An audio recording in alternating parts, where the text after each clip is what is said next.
Welcome back to UnchartedX. This is Ben, and I am really pleased to be able to bring you another conversation with the one and only Randall Carlson. Now, I've gotten to know Randall a little bit over the last few years, and it's always a real privilege to get to sit down and spend a couple of hours talking with him. In this podcast, we get into a discussion on the academic history of geology, the science behind the younger Dryas, and the mechanics of the megafloods of the channeled scablands in the Pacific Northwest, as well as the tumultuous climate and the rise in sea levels that occurred during that period, and the effects that this would have had on any people in these regions. Since my last video on Tiwanaku and Puma Punku, I've really been looking forward to an opportunity to share some of my findings with Randall, and to then quiz him about the possible connections between Arthur Posnansky's research into the geological history of that area and the Younger Dryas period, which we get into. Then Randall takes us through an utterly fascinating discussion into the prevalence of precessional numerology throughout history, and how it all connects between astronomical cycles, the measures of both time and space, and the possibility of a common source that has driven this data down through time, cultures, religions, and legends. I did my best to keep up with him during this, and there was definitely some mind-blown moments in there for me. A quick reminder on some upcoming chances to meet Randall and tour with him through the channeled scablands, along with myself, Brad Young, Kyle and Russ from the Brothers of the Serpent podcast, as well as David Matheson. There are still a few places available for anybody wanting to join us in Washington State this September. We're running 2 tours from the 19th to the 24th, and then from the 26th of September through October 1st. And all of the details are at contact@thecabin.com, one word, and a link is below in the description. Shortly after the Scablands trip, I'll be heading to Egypt to join my friend Yusuf Awan for another epic tour through the many incredible sites there. That trip runs October 6th through 19th this year, and there are still a few spots available. Just follow the link below in the description for the full itinerary and details. And lastly, both Randall and I will be speaking at the upcoming Earth Origins 5 conference in beautiful Sedona, Arizona. This conference runs October 28th through the 30th, and I'll be there along with several other presenters, and a link to all of the details is below in the description. I hope you enjoy the podcast. Randall Carlson, thanks for taking the time. It's great to see you again. Well, it's great to see you again, Ben. As always, I've always enjoyed hanging out with you. Giving you a hard time about anything I can think of. Just easy thing to do. No, man. We're going to be hanging out again coming up in a few weeks, right? Yeah, only in a couple of weeks. I'm really looking forward to it up in the Scablands, Eastern Washington State. I can't wait. It's going to be a very good trip. In fact, I wanted to say a couple of things. One was congratulations on the Joe Rogan recent podcast appearance. I very, very much enjoyed that, and I was really pleased to see you sharing some of the drone footage. I think I'd put some of that drone footage together for you in the Scablands, and it came out really well, I think. Did I remember to give you credit? I don't know. I'm not sure. It's fine. I certainly meant to. Yeah, I thought, push out the name of Ben Van Kerkwick out to the world. Through Joe Rogan. That'd be cool. I mean, I'm pretty sure I did. I think I but you know what? At that point, I'm like, now here I've known the guy for years now, but what the hell is his last name again? Yeah. But I've got it now, right? Did I say it right? Van Kerkwick. Indeed, you did. So I know now. For the longest time, you were just Ben X. Ben X. Well, that's and still what Brad calls me. Your last name wasn't X. Well, it's the UnchartedX. Yeah, that's Brad still calls me Ben X, but. I'm like, Joe actually knows my my channel. When my friend Jimmy was on there, they talked about me, and Joe said he'd watched my channel and he liked it. So I was happy. I'm happy with that. That felt good to know. But I really enjoyed it. He did. Yeah. Good. All right. I thought that was actually in April. Yes. Yeah. He was. April. And then we went right from Washington down to Arizona for an event there. Did you come down to Sedona after that? No, I should have been there in Sedona. I'm going to be in Sedona at the Earth Origins conference and speaking there. I think in October. But I really missed the boat on that. I should have come down and seen you and Graham and everybody at that Sedona conference. I wasn't there, but I should have been. Yeah, you should have been. I mean, all kinds of people are like, "Where's Ben?" No, just for me. Where's Ben? I'm sure they weren't, but I should have been there. Yeah. But no, yeah, it was real good. It was real good. That Sunday, which we did, it was myself, uh, Graham Hancock, and George Howard. yep, Who's sort of the organizer and co-founder of the Comet Research Group. he is. He does the Cosmic Tusk website. Yep. So he did his first. He's had his. I don't know what you would call. I forget what he calls his company, but you know what he does. He has a company. It's a restoration. It's a wetlands restoration, or that's part of it. That's ecology, part of it. yeah. But they're also decommissioning dams. That's right. If you've got, let's say, you might have an old stagnant reservoir or something, or maybe it's drained, or it's the reservoir still exists, but the dam is deteriorating, and so you've got to remove it. So that's what he does. And then, of course, if you remove the dam, you've got restoration to do in the vicinity of the dam, in the reservoir, and so on. So I'm sure that he was involved in all of that. Anyhow, he's segueing out of that. He sold his company, and so I hear. So his presentation in Sedona was his first public presentation, but you wouldn't have known it, man. He just pulled it off. Indeed. He did an excellent job. I bet he did. I like George a lot. I've talked to him on the channel before, but he also came with me to Egypt in, what was it, 2020. Well, that's right. That's right. So I got to meet him and spend some time with him, and I've been speaking with him recently. Actually, we've got a couple of little, I think you're probably aware of it, a couple of little irons in the fire for next year, perhaps, to do some things. So yeah, it'll be interesting. Stay tuned for some of that news coming up, hopefully. He's organizing a conference for April of 2023. That might be the iron in the fire that I'm talking about.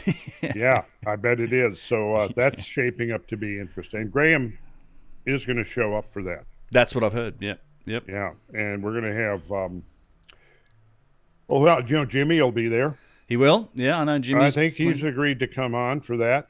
Yeah. And it's Jimmy, Bright Insight Jimmy. Indeed. Yeah, for people who don't know. Yeah.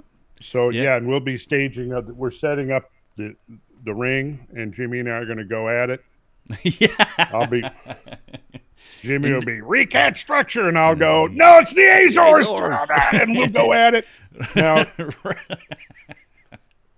he's got an advantage, though. He's got the advantage of youth. I'm starting to get a little weariness in the bones there, so I'm not quite the fighting force that I was once. Well, as my dad would tell me, old age and treachery usually triumphs over youth and enthutham. So we'll see. Well, see, yes, I didn't know the exact saying, but that was the sentiment that I was definitely having. No, it'll be fun. I'm sure he seems like a really cool guy. And, Jimmy's great. It'll be fun. Yeah. Yeah, he was in Egypt with us as well, with same trip as George. So, yeah, I stay in touch with Jimmy. I enjoy his work, and he's certainly advanced some pretty interesting ideas. So, it is good. Yeah, and he's bringing these ideas. And he's willing to speculate. And I think sometimes it's speculating, and we got to be willing. It's who was it? The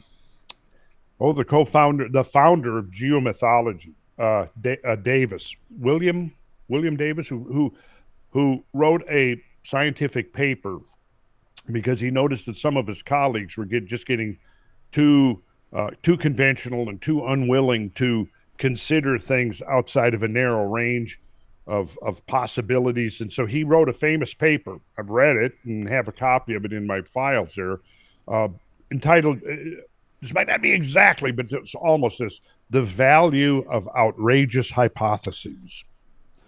And he was sort of chastising his colleagues for being unwilling to consider things a little bit outside the outliers. A lot of times those outliers can be dismissed, but not always. No, that's the benefit. I mean, that's why I think a lot of those opinions and things are important, because even if they're not entirely true, you may contain a grain of truth that helps move the story forward. Right. And ultimately, pretty much every advance, it comes from the fringe most often. I mean, that's where these things come from, and there's endless examples of this throughout history. But I think that's the value of some of the speculation and certainly independent research outside of some of the what would you call it, the structure of academia that kind of does contain that type of behavior to some degree. Yeah, the academia, it serves extremely important purpose, but it has the downside that, because of the position they're in and the fact that they're considered to be authorities or experts about their subject, you almost have to feel, okay, well, I've got to present this facade that, I really know everything, that I know all the answers, and because I've got my doctorate and, I'm a recognized authority. A lot of them will say, no, I don't know. There are things that I don't know, but there are some that don't like to admit that. And it's kind of, I think the whole academic community has come around certain dogmas, and those dogmas sort of keep them, kind of give them the role of self-appointed gatekeepers.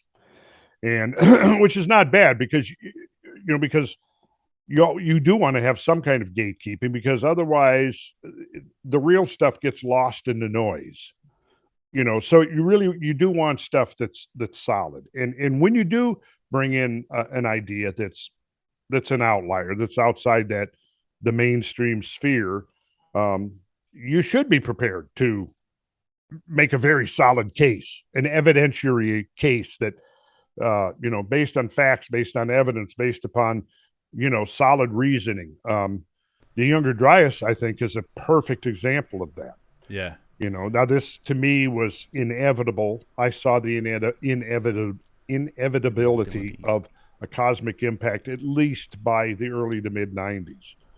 So I was super excited, but not surprised when Firestone and West's and that paper came out in 2007, which, hypothesized that the Younger Dryas was triggered by a cosmic impact. Now, that idea has really come through a long, interesting evolution since 2007. I mean, what have we looked? Now we got a decade and a half behind us of further considerations. And what has happened is that the critics attacked it, a full frontal assault on it. Boom. They organized within a few months. They were already publishing supposed refutations of the Younger Dryas. I mean, literally within a couple of months. Like, you guys are really going to be able to give this hypothesis a fair test and check and verify the evidence that those guys are presenting within 2 months? No, you haven't done any of that. They haven't done any attempts to replicate. It's just an immediate knee-jerk response. I mean, and this is obvious. I could go back probably right now and dig up the first couple of papers that came out in response to the impact hypothesis. But again, what has happened, it parallels a lot, or kind of echoes in a way the whole controversy that first formed around the Cretaceous Tertiary dinosaur extinction event. And there's some very interesting links there, because the type of nanodiamonds, which is one of the critical pieces of evidence, that particular precise type of nanodiamond, which is, there are nanodiamonds associated with nuclear weapons testing and with other impacts and so forth. But that particular nanodiamond, its closest relative in the family of potential metamorphic byproducts of impact, is the nanodiamonds that have been found at the KT boundary. Really? Oh, yeah. So I always thought that was really interesting, because there's kind of this link. There's several other links like that too that I think I went into on the Cosmographia podcast. Yeah. Kind of almost eerie like connections between the KT event and the Younger Dryas event. I was convinced, and still convinced more so than ever, that the KT event was a multiple impact event, right? A clustered bombardment. The exact chronological sequence remains to be worked out. But it seems like there's, at least one granddaddy crater in the Yucatan of Mexico. There may be another brother crater or similar sized crater in the Indian Ocean that Indian geologists have written papers on, saying that they've found this. They call it the Shiva crater. Huh. And it looks to be it's a great name. But it looks to be close to the scale of the Chicxulub crater. Really? That's interesting. Yeah, so I hadn't heard of that crater.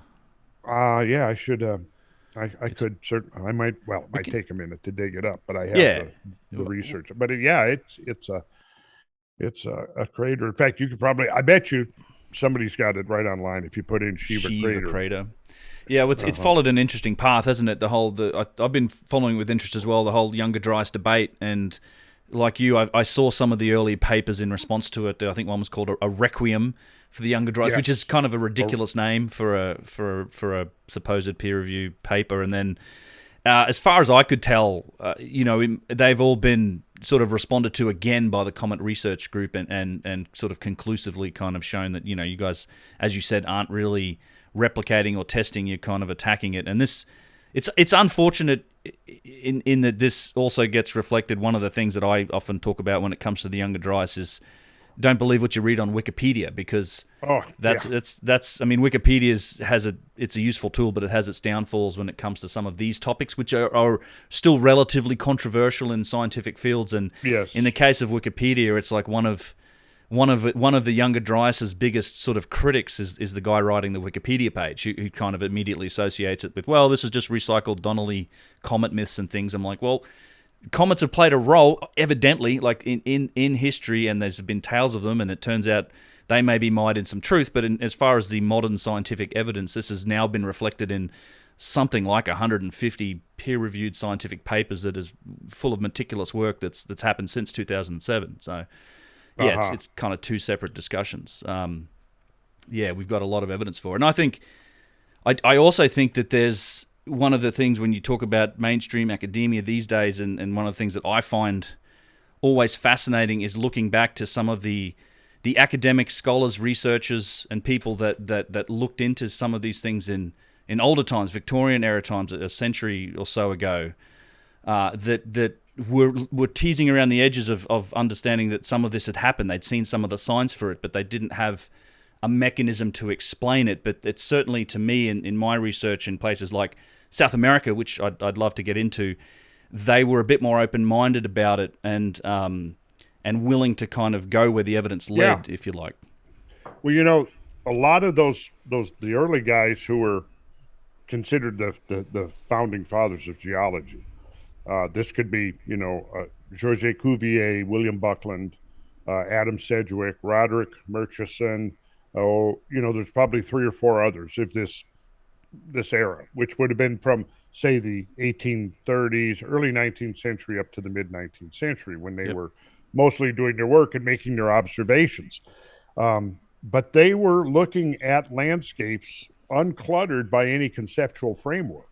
Right. They had no framework of geological history in which to interpret what they were seeing. So they pretty much saw, and without being indoctrinated into a particular point of view, they saw what they believed could only be explained by events that were on a scale or a magnitude unlike those that anybody had experienced in modern or historical times, i.e. a catastrophe.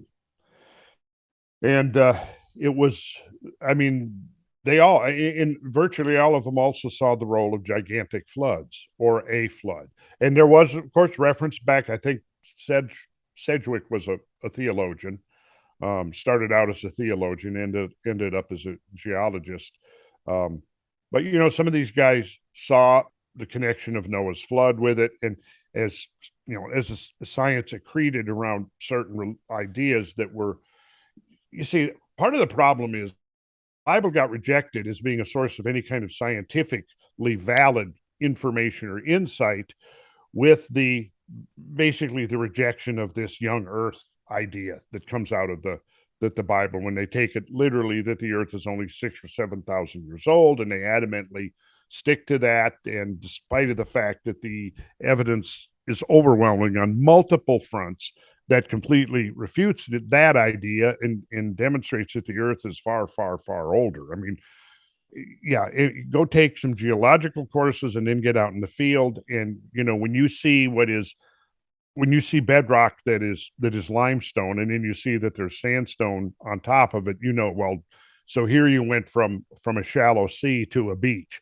And then on top of that is a shale. So then you see that shale. So you go, okay, well, the shale got here because this is the muddy environment of a near shore environment where there's a lot of wetlands and swamps and peat bogs and things like that are, and you can go through that, and then you go, okay, well, how long would it take if you're looking at this thing cycle through maybe dozens of times, Right. and then hundreds of times, and then that's just one little sedimentary sequence within a huge column of rock, where you can see these changes of these, because that's the rock has formed from something. It's either formed from a molten state, or it's formed from a sedimentary state, which requires that the original virgin rock had to be eroded, and because you can't have sedimentation without erosion. But in the sedimentary rock, which is where some really interesting stuff happens, because it's in the sedimentary rock that you find life.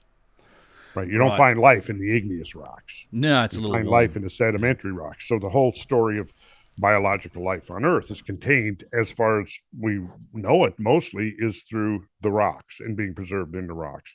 But those rocks all have different environments of origin. I mean, you can have sandstone that is formed as far as a beach, when you can have sandstone that's formed out of a desert. Yeah, but the difference is, as part of the geological sciences, learning to recognize that and read that. So my point, I guess, is that when guys like Sedgwick came along, because of the fact that some of the evidence they're looking at appears to be the result of fluvial action on a really huge scale, right? Of course, what's going to be the first thing that comes to their mind, and especially if they're theologically trained? Well, Noah's flood, right? But then, of course, if you believe that Noah's flood is just completely mere fiction and has no relevance to geological reality, then the fact that there might be that association can be ignored or dismissed out of hand. But on the other hand, if you go, well, wait a second, maybe the account in Genesis, although yes, it's set in a moral framework, that there's a whole issue of misbehavior and punishment for that misbehavior. And sure, I mean, why would not the survivors of a catastrophic event that wiped out their world, mostly the world of their ancestors, not at some point think of it as some kind of divine retribution, right? So that's basically what happened. Then, you assume from there that that would become a sort of a dead weight on geological thinking if it has to be subordinated to a biblical framework. But throwing the baby out with the bathwater is the idea that, hey, behind that, never mind the moral connotations, there's a real event. Yeah, and you're getting something of an eyewitness account of some of it, and that's one of the things I've found fascinating about studying ancient cultures and religions. And as even in our current religion, you tend to get those types of events. You can't sort of poke a stick and not hit a culture or religion that has some of those types of stories, which kind of might lead you to the direction that, well, maybe these ideas came from somewhere. So some people witnessed this stuff and these things may have happened, and then it gets wrapped up, as you say, in some sort of moral framework or deification and stories, which naturally lends itself to oral traditions and how you remember things. It's not like when oral traditions don't pass down as like, well, this happened then and it was a fact and this and that. It's a story that gets wrapped up in personalities and all of these other things, I think. And yeah, like you say, the baby with the bathwater, when you dismiss all of it out of hand and go, well, no, that's anything that even goes in that direction, we ignore it and move away from it. So, well, that's pretty much what happened.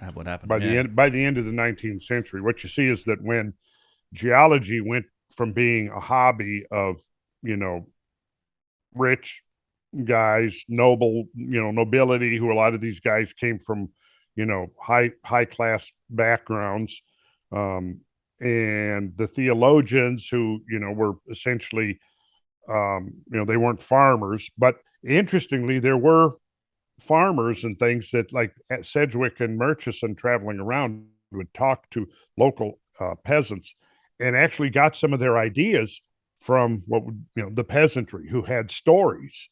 So that did contribute to their thinking about this. But most of them did not. They argued the case that Well, maybe this could represent Noah's flood, but it is not dependent upon Noah's flood for its validation. It's dependent only upon the evidence that you see, the empirical evidence that you see in the field. Right.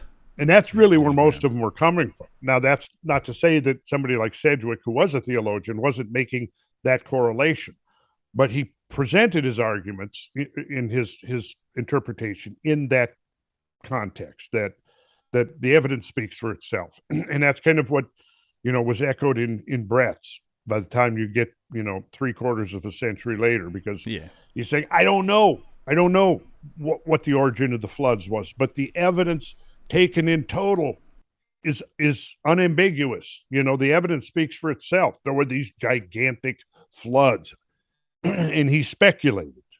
He didn't get it. Then the idea came along that, it was a giant proglacial lake, just a gigantic version of what we have seen in the last couple of centuries. And it's interesting, Ben, when you think about this, you see, the Industrial Revolution really began on the heels of the Little Ice Age. The Little Ice Age is coming to an end. We're getting into the Industrial Revolution. This is now between the 1700s and the mid-19th century. When you look at what's going historically at that time, the advancement of science, basically the founding of America occurs during a very, very cold period in the Little Ice Age. Everybody has heard the stories of George Washington and his men at Valley Forge. And that is a significator. That is right there, fits in with the whole, within that context of the Little Ice Age. But the thing that occurred during the Little Ice Age is from that period of about 1300 up to the mid-19th century, glaciers were expanding enormously from what they had been throughout most of the Middle Ages. They were expanding enormously. So this gave people the opportunity directly the effects of when glaciers were growing. So by the 19th century, the glaciers worldwide were in most cases larger than they had been in 10,000 years. Right. So that expansion of the glaciers and that contraction of the glaciers showed us some things that we have been able to use very effectively in extrapolating to understanding the behavior of the big glaciers. Right. One of the things that happened as the ice receded is that particularly during the late 19th century and early 20th century, there were many outburst floods in the glaciated regions. These were in Alaska, they were in British Columbia, they were in the Rocky Mountains, they were in the Alps, they were in the Himalayas. They've been documented pretty much from all over the mountainous regions of the world, wherever you had these extensively swollen glaciers that were now shrinking back. And so as they shrink back, they form these proglacial lakes. And there's these proglacial lakes because now you're in a dynamically changing landscape. These glaciers are shrinking, the lakes are growing. At some point, those lakes either will become permanent lakes. Some of them are permanent if they're held in by dams of glacial moraine. But a lot of those, have drained or they have diminished in size because the glaciers have diminished in size, and the volume of meltwater that is being produced now is not as great as it used to be 50 or 100 years ago. But what it did do is it gave us the opportunity to witness this behavior of these catastrophic outburst floods, locally catastrophic, right? Outburst floods. And because of the nature of the way water works through processes of erosion and deposition, it creates forms and features and patterns that are scale invariant. So that you could take in a hydrological laboratory, you can have a stream table and it might be 6 feet or 8 feet long, and it's filled with diatomaceous earth, and you have a control of the flow of water, the volume of water, the rapidity with which the water moves simply by tilting the stream table. But you can recreate every sediment, every eroded landscape that there is. You can recreate it in miniature. And then you can see those same kinds of features, the channelization, the way that works, the bifurcation, the formation of cataracts, hoodoos, you name it. You can see it on all scales. So water, the work of water is scale invariant. So when these glaciers did their thing, expanded and contracted, created these outburst floods, so it was natural to use that as a model, as a conceptual model, to try to understand the field evidence that signified these gigantic floods. So that's what I'm trying to get at here. So that's became the model, an upsized version of what we've witnessed in the last 150 years. Right. The problem with that is, and the assumption is made, I have several quotes here that I pulled out of some of the primary literature, where they're basically some of the guys, Richard Waite, who's done incredibly valuable work. But the idea that you have the Great Glacial Lake, it's an outburst flood, and repeated repetitions of this process of this bursting through this ice dam sculpts out what you see today as the channel scablands. And now, you having been there and we having traveled together, I think you understand some of the questions I've raised about formation of that landscape. But to conclude that point, that's still the model, even though the largest modern version of the outburst flood, the glacial outburst flood, which can occur in a number of different forms, right? Because sometimes you may have a main valley with a trunk glacier still in it. Yep. Tributary valleys have melted, and so you've got lakes against the main trunk valley, which hasn't melted away yet.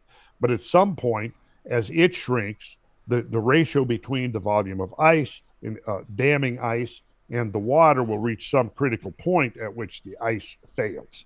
Then rapidly you'll have drainage of these glacial lakes. Now this version of it would be the closest to what we're talking about, the great terminal ice age floods. That would be the closest.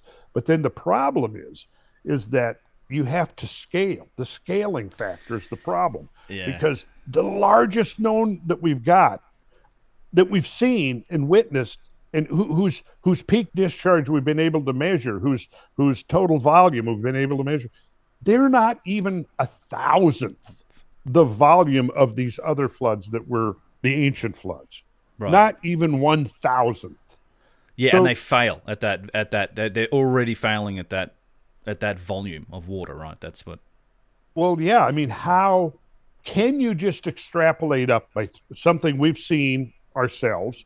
Yeah. But is it reasonable to just extrapolate up by 3 orders, even 4 orders of magnitude, in order to, and then use that as a framework, a rigid framework, to use that as a dogma, because that's the dogma.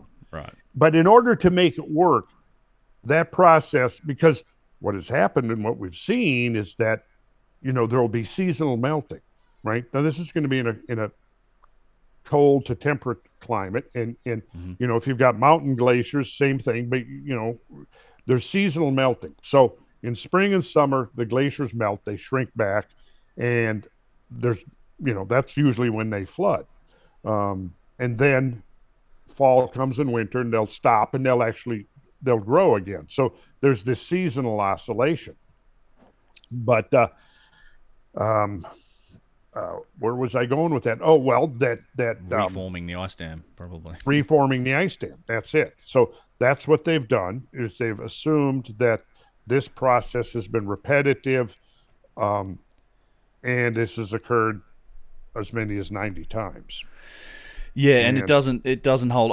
I've listened to everything that you've, at least on the Cosmographia podcast, you talked about that, and in particular as it relates to the channeled scablands and the great floods of the northwest up there, is this idea that there was a reforming of Glacial Lake Missoula, which would have, and you've had these rapid kind of these multiple floods that take, and I think the reforming, even in the orthodox opinion today, you might be talking 100, 150 years, and I as you've said, there's all sorts of problems with that idea, just hydrologically, and from it, it's not a linear scale to to go up 3 orders of magnitude on an ice dam and think that it can hold that pressure, because we certainly haven't seen those examples on the planet, right? And I think there's something else you pointed out that made a lot of sense to me when looking at that glacial Lake Missoula is that there isn't actually a lot of evidence that it was ever a lake for any real length of time. Like there's no fossilized, there's no evidence that there was aquatic life in there.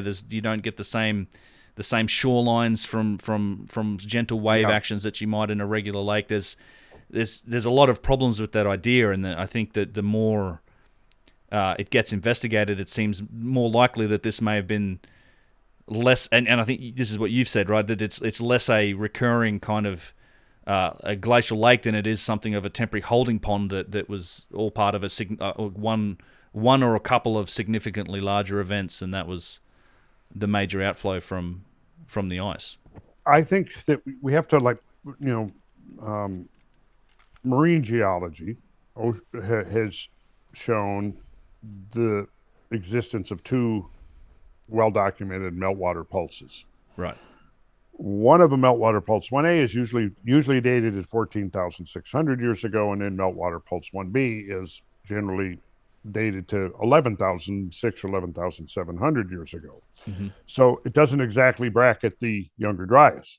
Meltwater pulse 1B coincides with the end of the Younger Dryas, but at 14.6, you're like, 14,000 years too early. 1,400 years too early to have been the Younger Dryas boundary. But now what is happening is there is evidence emerging of there being some serious meltwater events coincident with the lower Younger Dryas boundary, the 12,860, just 12,900 in round numbers, right? So my question is that if you've got another event that's earlier, and did something happen in terms of melting at the Younger Dryas? And there is evidence. That's what I'm getting at, is that particularly that flowed into the Arctic Ocean. Now there's a signal of a huge flow through what is now the Mackenzie River Valley, a huge discharge event into the Arctic Ocean that coincides precisely with the lower Younger Dryas. And it also looks like one of the main discharges even to the south of Lake Agassiz, that went through what is now Lake Nipigon, then from there to Lake Superior, and then down to the Mississippi Valley. In fact, was probably the primary source of meltwater for the Mississippi Valley. So you've got, coming down of western Minnesota, you've got an outlet of Lake Agassiz, and you've got this other event that came through Nipigon and Lake Superior. Both of them, those events, appear to be dated to the Younger Dryas, lower Younger Dryas boundary. Huh. Which could indicate that there was a melting event, but I've seen no evidence of a accelerated sea level rise coinciding with the Younger Dryas at 12,009. I haven't seen that. Has anybody looked? I don't know. But certainly the event that I'm discussing here, there was a major hydraulic event that seems to be associated, and it is not timed. Well, wait a minute. Let me back up. The date for the final of these 40 to 90 floods that are hypothesized to have occurred in the scablands, each one being a separate filling of Lake Missoula, which is generally assumed to take somewhere around a minimum of 30, but probably more like between 50 and 100 years to happen.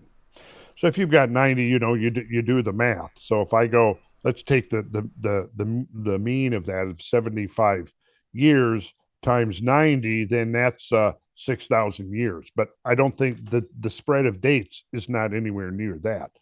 The spread of dates seems to suggest this side of 15,000 years ago, which could then, in my mind, associate it with meltwater pulse 1A.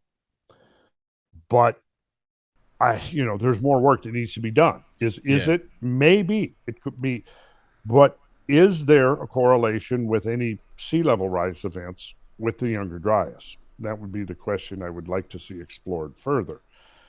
Any rapidly accelerated, which I would now guess, with if somebody takes a close look, there would be a signal, because the landward evidence suggests, there was catastrophic floods into the Arctic Ocean. Which, so maybe it'd be worth looking at that. And if there's massive floods, then one of the things is it's going to create, submarine sedimentations. There's going to be, if one, the more forceful the flood that flows in, the thicker the sedimentary layer is. And, you can evaluate that. That story is writ large right there, but I don't know if anybody's looked at it. Yeah, that's one of the big takeaways I've learned from traveling with you through this and looking at the geography of the scablands, and then also looking at that about 300 to 400 feet of offshore continental kind of land. And this gets back to the idea of, well, if there were civilizations on the coast back when this happened, and in that period, and people are like, well, let's just go look off the coast of all the continents. I'm like, well, if these were places that were destroyed by floods, and particularly these floods, then chances are they're buried in quite a lot of sediment, because by all accounts these floods were absolutely catastrophic. So you're going to have to, they're not going to be just sitting on the ocean floor there. They're going to be probably in buried pristine condition. Yeah, buried and shattered, probably spread out across a wide area and under some sediment. And consider this too. I mean, when you've got a 400-foot rise in sea level that has to be accomplished from the start of this deglacial process to its end, which essentially at the point at which sea levels are more or less what they are now, as compared to 400 feet lower, right? Well, you drop them 400 feet and coastline shifts seawards by a very substantial amount. So with a rapid rise in sea level, and during that deglaciation period, sea level rise was much more rapid than we're seeing occur today. Well, yeah. All right. Yeah. Well, excuse me, as a result of that rapid sea level rise, you're going to have more higher energy shoreline effects. Yes. That water rising, you're going to have a very vigorous surf. You're going to have a very vigorous intertidal zone with that water rising up right as fast as it is over a period of a few thousand years. Well, what that means is that, you're going to have, even now we can look and go, something, we see modern infrastructure being destroyed by the power of the ocean surf.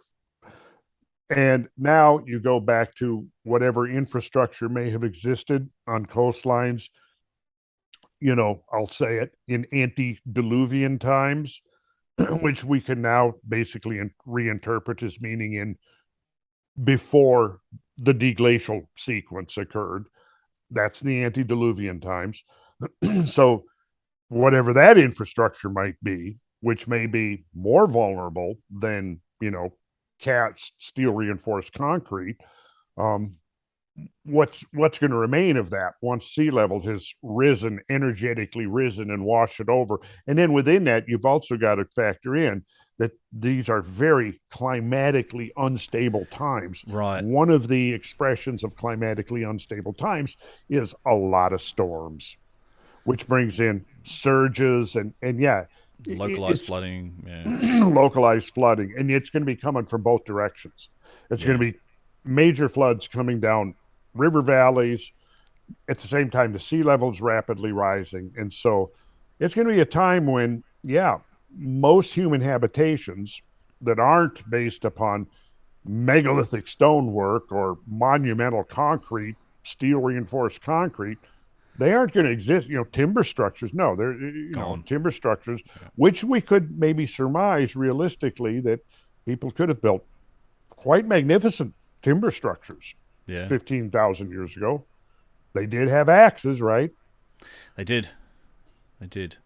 Yeah, so it's an interesting topic, and I'll use it to kind of change gears on you a little bit, because one of the things that I've been wanting to talk to you about is the fallout, and what I think may have happened in South America in particular, because recently I did a video looking at Arthur Posnansky's work at Tiwanaku and his dating of that site in particular. And he uses the dating site is really interesting because it's kind of a astronomical dating based on the changes of the obliquity of the ecliptic and the alignment of structures. But one of the things that he does get into and shows quite a bit of evidence for is the geological history and the periods of occupation, of human occupation that they found in that region around Lake Titicaca in the high Andes. So today this is at like 13,500 feet thereabouts, 12,500 to 13,500 feet of that whole region, which is where the ruins of Tiwanaku are today. And it's something I'd like to get your opinion on or your thoughts on is that he shows, and because it's, to me, when I did this research and I produced this, I kind of made this connection. I don't know that I'd heard this made specifically in regards to the things that Posnansky had said in his research. What it sounds like to me is he's describing some of the climatic conditions and the potential fallout from the younger Dryas, because I think as we were talking before we started recording, the effects, the climatic aggression and all of these, the fallout associated with that whole younger Dryas period also affected South America to as much a degree as North America's. Absolutely devastating for other parts of the world, and in particular South America. We're looking at a scientific paper where there were, what was 83% right of genera in South America. Right. So well over 3/4 of megafauna. Yeah, all went around that younger Dryas boundary. Yeah, I did a video on it. There was a paper looking at the sedimentary record in Palacio in Chile that shows you this effect. It also shows the effect of dramatic climate change that happened along with this megafaunal extinction. But maybe if it's okay, I'll share a screen and I've got a couple slides prepared to kind of go through some of the things that Posnansky said here. So let me hit share, and I shall bring it up. Here we go. You let me know if you can see this. Got it. And I will go full screen. So the gate of the sun. Yes. Yeah. This is the sun gate. This is obviously one of the more famous elements that are still standing has been re-erected at Tiwanaku, and I'm going to skip through some of this to get to kind of the a lot of it's what Posnansky himself said about his findings here. So he in his work he classifies essentially 3 phases of occupation at Tiwanaku. And there's a geological history attached to this I'd like to get into. So, but in general, the phases are, phase 1 was around the lake, around Lake Titicaca. But today, these remnants, these stone buildings, this pre-Titicaca, they're actually under the water now. So when these buildings, and it's typically red sandstones, characterized by red sandstone constructions, it's semi-subterranean. We find this under the water at Titicaca today. So the lake level was much lower, and he describes after this first period what he would call a brief glacial epoch, or a brief glaciation in the Andes. And he surmises that this is likely what ended the first phase of occupation, and then phase 2 is characterized by the more typical andesite works that you see at Tiwanaku, Puma Punku, also red sandstone work, and this is the iconic Tiwanaku architecture, the structures that we know are there today, the Calliasasaya and the Akapana pyramid, the step pyramid that's there. And he thinks that this, and he has some evidence for it, that this civilization, or this phase of existence there, arose as the climatic conditions improved, the ice from this glaciation period melted, and the altiplano flooded. And what's really interesting about Phase 2 and Phase 3, they kind of flow into each other. Phase 3 is mostly differentiated by some of the stonework, but it's thought to be one sort of continuous period broken up by their focus on different parts of the stonework. But what's interesting about the altiplano at this point is it seems that this was a point where the whole altiplano flooded. So the level of the lake is probably 30, 40 meters higher than what it would be today, such that it brought it right to the shores of Tiwanaku, and then ultimately in Phase 3, this is the peak of Tiwanaku, if you like.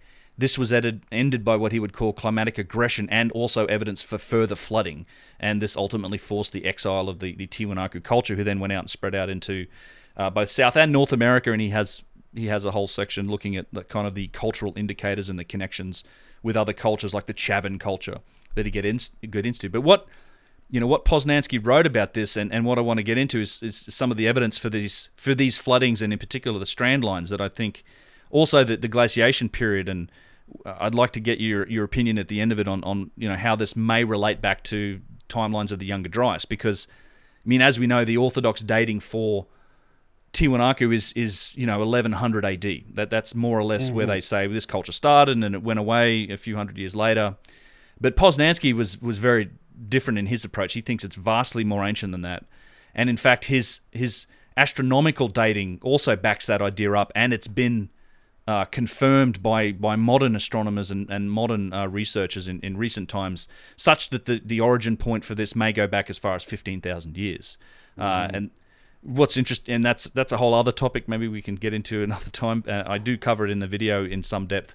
But I'm very interested in the evidence that seems to be there for the lake levels and the flooding that happened there, and there's obviously also what would you call it, architectural evidence that Tiwanaku was in fact a harbor city. It is connected to, it has canals, it was definitely connected docks. to the lake bed. Docks, right. Exactly. Puma Punku was a dock. So this is something that Posnansky wrote about the kind of setting this up, and this is quoting Arthur Posnansky. Geology of the present day believes that the chain of the Andes, which surrounds the Altiplano, has undergone great transformations, that during some periods it submerged to a certain point, while during others it rose. We cannot stop to prove these assertions. Only future serious South American geological studies will shed some light on this matter. The only fact established up to this time is that the mass of South American continent is rising, and with it the Andean Altiplano, which, in remote periods, when its level was less than it is now, was the seat of a flourishing culture. And this is describing essentially the beginnings of the first period. As a result of an elevation, either abrupt or gradual, of the ground today occupied by Lake Titicaca and the adjacent lands south and southeast of the lake, the greater part of the waters of the Andean lakes poured out. In the period following, we find the first traces of man's culture on the Altiplano, or rather on the banks of the pre-Titicaca. Somewhat later, we perceive a rapid rise in human development, manifested in the fact that man constructed on the banks of the lake, let us repeat, the banks which are at the present time covered with water, primitive buildings of wrought stone. Much later, a short glacial period occurred on the Altiplano, the residue of which, carried down by the glaciers, again closed the old drainage channels of the Andean Plateau. The waters from the melting ice then filled the basins and lower levels anew, covering the Altiplano almost in its entirety, to a height which corresponds today to nearly 3,845 meters, more or less above sea level. Now, what's interesting here is that this is documented by a strand line. So what I'm showing here is the levels and the cross-section of Lake Titicaca towards Tiwanaku during what Posnansky would term the second period of Tiwanaku. And you can see here that it sort of turns the whole Andean Plateau into what would have been a vast inland sea almost, accompanied by a number of different islands. And right in the center here, you can see the prehistoric monuments of Tiwanaku form one of those islands. And to me, it's like this wasn't an accident, and it's I am really interested in the length of time, geologically speaking, that they think this could have happened, because as we've talked about, like, this water had to come from somewhere. So I go back to, like, at what point was there enough ice in the Andes, because we're at high elevation, that assuming that water came from a glaciation period, at what point would there have been enough water to create these conditions? And you can see this documented here. This is actually out of H.S. Bellamy's book, Built Before the Flood, and it shows you the darker blue outline here of Lake Popo and Lake Titicaca in the northern end here. The dark blue is where it is currently today. The lighter blue color is where the inland sea, if you like, would have happened when at that higher level that Posnansky's cross-section showed. So it was a great amount of water, much greater than we have today. And then the orange is terrain over 14,000 feet. So this is all absolutely in the high Andes. This is where it gets interesting for me, and this is kind of where I'd like to get your opinion, and sorry for the bad capture I've got here of this, but this is the tilting strand line that goes along with this evidence for this flood. Quoting Posnansky, with this considerable increase in its level, the lake covered nearly all of the Altiplano, which did not have even the inclination of 0.3 millimeters per meter towards the south, which it has today. And then this has been documented also by H.S. Bellamy in his book, Built Before the Flood. And he was here writing about this strand line, said, quote, "And this strand line tells another and a very strange story. It has been carefully surveyed for a length of about 375 miles, and then it was established that it is not straight." And this is the diagram to demonstrate this, and this is kind of where I get like, okay, how long would this take from a geological process in the Andes to occur? Because you can see here the darker blue shows you the current lake level at Titicaca. Obviously, it's straight because it's water finds its level, but then we have two strand lines that have been documented, the lower strand line, which is tilted towards the south, is right to the shorelines of Tiwanaku, and this is estimated to be the level of the water during that second period at Tiwanaku. But today, you have a significant, I think it's something like 800-foot difference from north to south on this 375-mile-long stretch of strand line that's been documented. And it's a question for you. Is this something that's possible, say, within only a few hundred years, given that, assuming this was a harbor city in the Orthodox dating around 1100 AD, and then for a few hundred years after that? Is this something that would take longer? It would take longer. Yeah, it must. I mean, I can't imagine under what circumstances. However, there could have been episodes throughout history of rapidly accelerated or vastly accelerated orogenesis, which is mountain building. Right. And I think it's entirely plausible that you could have had seismic adjustments within the Earth's crust that could have caused rapid uplifts in some places of hundreds of feet in a very, very short period of time. Not millions of years, but centuries to perhaps a few thousand years. Right. Yeah. And that when you look, go ahead. Sorry. Well, okay. When you look at many of mountain ranges of the world, whether it's the Andes or whether it's the Rockies or Sierra Nevadas, and you compare them to other mountain ranges like the Appalachians or the Ozarks here in North America, these mountains, are very young, relatively young in geological terms. We're talking about maybe 10 million years old. The thing is you look at these mountains and it's clear that the rate of uplift exceeded the rate of erosion. Right. Otherwise they wouldn't exist. So yes. You can make that as almost an axiomatic assumption. The rate of uplift exceeded the rate of erosion because essentially the rates of erosion have been well studied, well documented through a number of ways, both through looking at the evidence of actual recession of different types of rock, whether it's limestone or sandstone or other types of rock, but then also the processes by which rock can be destroyed in general. So looking at the rates of erosion on rocks, I kind of lost my train of thought again.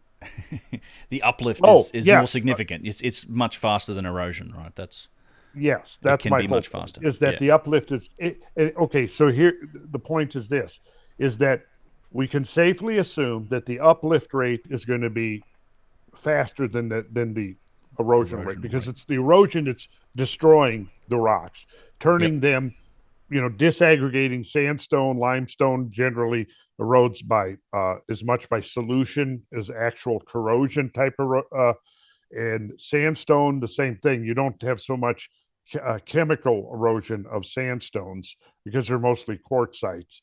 whereas the limestones are mostly carbonates, and so carbonates dissolve in acidic waters, right? So, but whatever the process.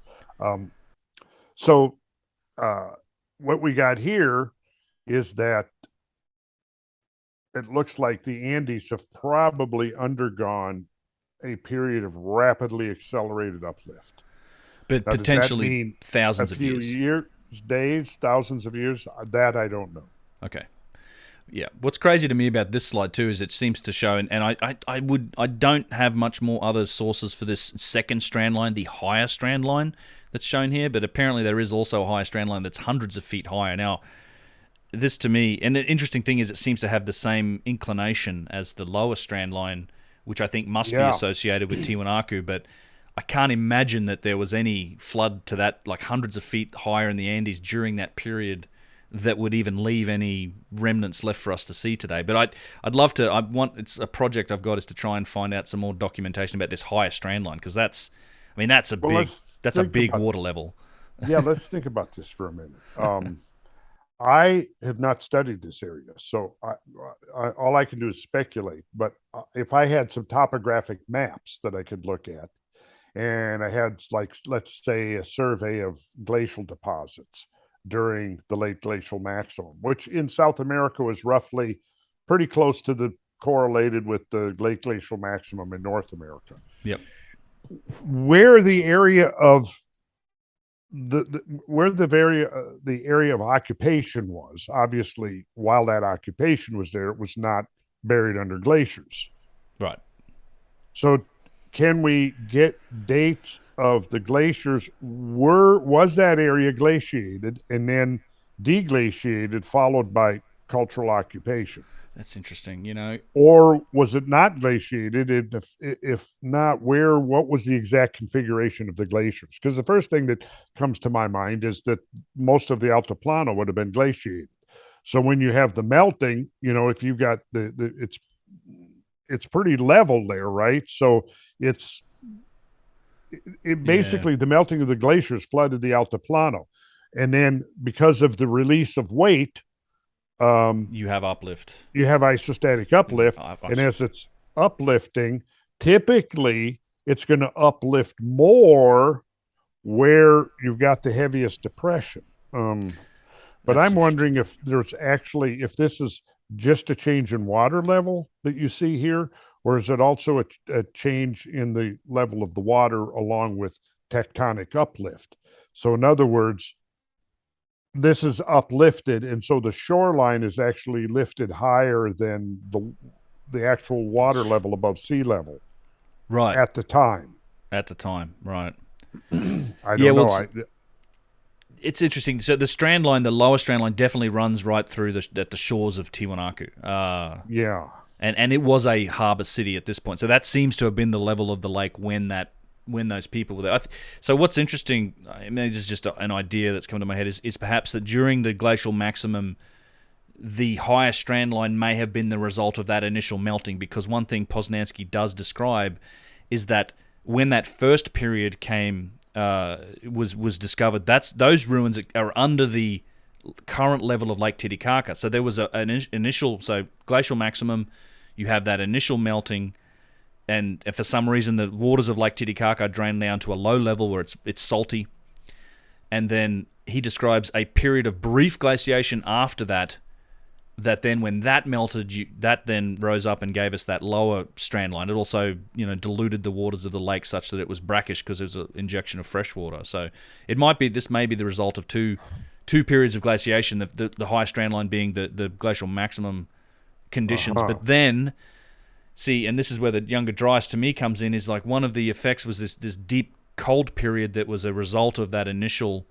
that describes the younger Dryas period itself. You have this return to these deep glacial conditions, and given that he describes it as a brief period, that knocks out the first, in my mind, it may have knocked out the people of the first culture, built up some glaciers in the Andes, and then when that melted and the climate improved and it flooded, that then gave birth to the second and third periods at Tiwanaku, when it was it was basically a harbor city on the shores of this lake. And and then over time that's drained, and all this you've had uplift, you've had this geological conditions that cause this strand line to be tilted. Just a hypothesis, but it's just, to me, it sort of screams like there's a connection to the Younger Dryas here, both in the climatic conditions and this brief glaciation period, and the flooding. So would you correlate then, hypothetically, the Younger Dryas with what he refers to as the climate aggression? Well, the brief. Well, I would correlate the brief glaciation period seems to me in his first phase. Yeah, and what ended the first phase? So there was because when that first phase arose, the lake level of Titicaca was lower than it is today.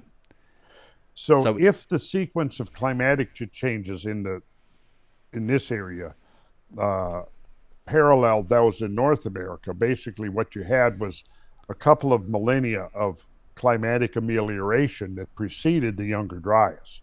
So at the onset of the Younger Dryas, the total volume of ice was less than it was during the late glacial maximum. Right. So in this case, applied to this case, then is it possible that you had a much greater extent of ice, which melting produced, I'm guessing, this lake? Again, I have to think through the sequence. The lower strand line. But then the Younger Dryas would have been a short glacial. That would make sense. That just sounds like, so then the Younger Dryas, at least in some instances, appears to have been associated with the regrowth of glaciers. Yes. Yeah. Which then you'd have a second melting that caused this line, the bottom line. Yeah. Yes.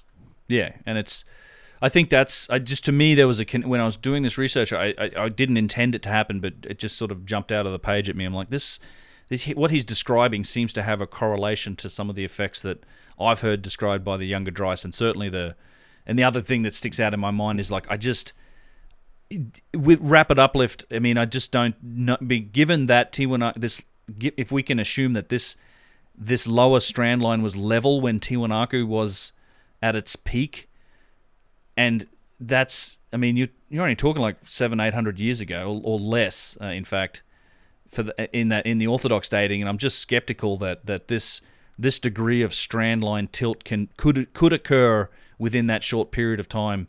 It feels like, and that's one of the questions I had for you, which was, it feels like it should take at least a few thousand years for this degree, but I don't know. I mean, it may have happened more rapidly than that, but it just seems to match to like a longer timeline in this region for. And again, what's the difference here between the two strand lines? Well, it's elevation. It's so one is at like 13,600, and the other one's at about 700 feet. Okay, it's huge. Well, so I think you think, well, yeah. So what this is suggesting is that there was an uplift of about 700 feet over presumably a relatively short period of time. Right. Well, they're two different strand lines, I should say. So this is two different strand lines that have both been documented. So the one, yeah, right. So the one strand line, say if we take the lower picture here, the difference north to south is something like 700 to 800 feet. What's the horizontal distance? About 375 miles. Okay. So it's as Posnansky said. What did he say? It was 0.3 millimeters per meter towards the south. Okay. Which it has today. So that's the tilting strand line that currently runs through Tiwanaku. Yeah, and so what's documented here, right? It's just so we don't need to read through all of this, but it sort of gives you the detail of its, the different levels at where it's been measured. But it runs right through the. Yeah, I feel like if I could get some detailed topographical maps and Posnansky's book here and have a day or two to just pore over it, I might have a more informed opinion. Yeah. Okay. Which now you've ignited my curiosity, because I've bumped up against the whole issue of Lake Titicaca several times, and I do remember it's the first time I tried to track down Posnansky's book had to have been, at the latest the mid 80s. Yeah. But it wasn't quite as easy. There was no Amazon. You can't get them now. They're in fact, he's self-published, and these currently, and as far as I can tell, you can find some of the text on online on the what do you call it, archive.org, which is great for a lot of older books, but they don't. And so Posnansky, the value in a lot of his works is the fold-outs and the diagrams and the plates. Yeah. I think. And as far as I can tell, you like these books are probably for the two of those 4 books, four volumes, but two big books, and they're probably about $1,000 each at this point. So I do have them, so I'd be happy to lend them to you if you wanted to research them, because they're fascinating books. Like, it's dual published in English and Spanish, but he self-published them, I think, in around 44 or 45, something like that. And and that's why I've also been documenting them and trying to share them. I'd love to. Well, that would be, I'd probably would like to do that at some point. Okay. But I'm not in a hurry. But I really would like to circle back to that, because I was really intrigued by that his work early on, and I couldn't find it. And for one thing, tracking down a book in the 1970s or 1980s wasn't quite as easy then as it is now. Right. And of course, even back then, if I did, I probably wouldn't have had the resources to buy it anyway. Although I did end up getting some interesting copies, almost serendipitously, of some other books that are probably equally as rare. So, I've got some good ones too. I'll bet. George Lesser's work on the sacred geometry of cathedrals and temples, with its 2-volume set and these beautiful fold-outs. Ooh. Yes. Yeah. Just. Yeah, they're fun. He does have a good diagram too of like the sediment layers that he's dug, because he dug 20-30 meters down, and he's well documented sort of the sedimentary environment at Tiwanaku. Training archaeology. He was multidisciplinary. He took a very multidisciplinary approach to his work. In fact, and Posnansky spent 40-50 years at Tiwanaku. Like he is really the source for all of the primary research that happened there, and for that matter, he's responsible for the preservation of the site as well, because it was being thoroughly pillaged throughout his time, and it was only through his lobbying efforts that he got that stopped. Really? Well, yeah, every building in La Paz is it's full of stone from Tiwanaku. Like he said, there's wagon loads going to La Paz every day. Like it's one of those places that's just been absolutely pillaged. They built sewer systems out of it. They built mining equipment out. It's crazy. There's a huge church on this current side of Tiwanaku that's just nothing but blocks from the site. So he took a very multidisciplinary approach, which I found to be interesting. So astronomical dating, geological history, cultural implications. He'd look at the paleontology and paleontological as well as anthropological studies. One of the interesting things is that in the strata layers at Tiwanaku, he's found fossils of similar fish that's in the current Lake Titicaca region, only larger. He's found in the same strata layers of which they found ruins and remnants from Tiwanaku. Is the same strata layer that they found the skulls of toxodons. So there's some interesting implications there, and also in the artwork, there is a strong possibility, I think, that some of the ceremonial artwork that formed the later styles of artwork at Tiwanaku depict things like saber-toothed tigers. That there may well be some megafauna actually depicted in some of the artwork at Tiwanaku, because there's a lot of cats in there. I mean, it's very symbolic and representational, but you have some, and of course today they call them all pumas, but you have some cats that have normal sized sort of incisors and fangs, and then you have other depictions of ones with very large incisors and fangs, and so there's a difference. It's like, well, how come some of the pumas look like this, and then some of them have teeth that you could assume might be a smilodon or something like this. So there's some interesting connections there as well, I think.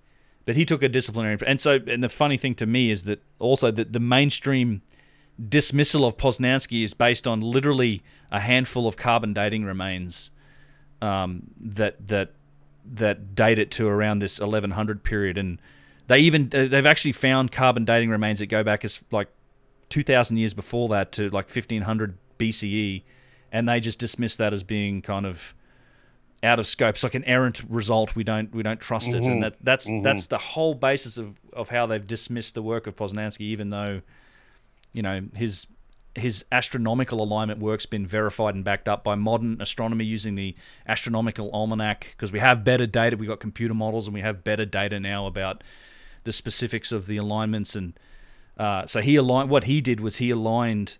There's a structure there called the Glacial. It's a huge, big, square structure that's made out of these massive megaliths of andesite. And it turns out that it specifically it correlates between the solstices where the sun rises on the horizon on the solstices very accurately. And if you measure it using the precision instruments, it's a little bit off now, but if you look back at where the change in where the sun would rise based on the changes in the obliquity of the ecliptic, which is that 41,000 year cycle, it lines up perfectly. And in fact, Posnansky never did this, but in modern times, his research has been backed up to show that the other side of the Glacial actually aligns with the sunsets as well of that same on those same days of the where the sun sets during the solstices on the based on the obliquity of the ecliptic. And so using that data, the modern date is somewhere around, I think, 11 to 12,000 BC, and then his date was like 15,000 BC. So they sort of corrected him a little bit based on the modern data, but it's not an accident that structure was aligned like that.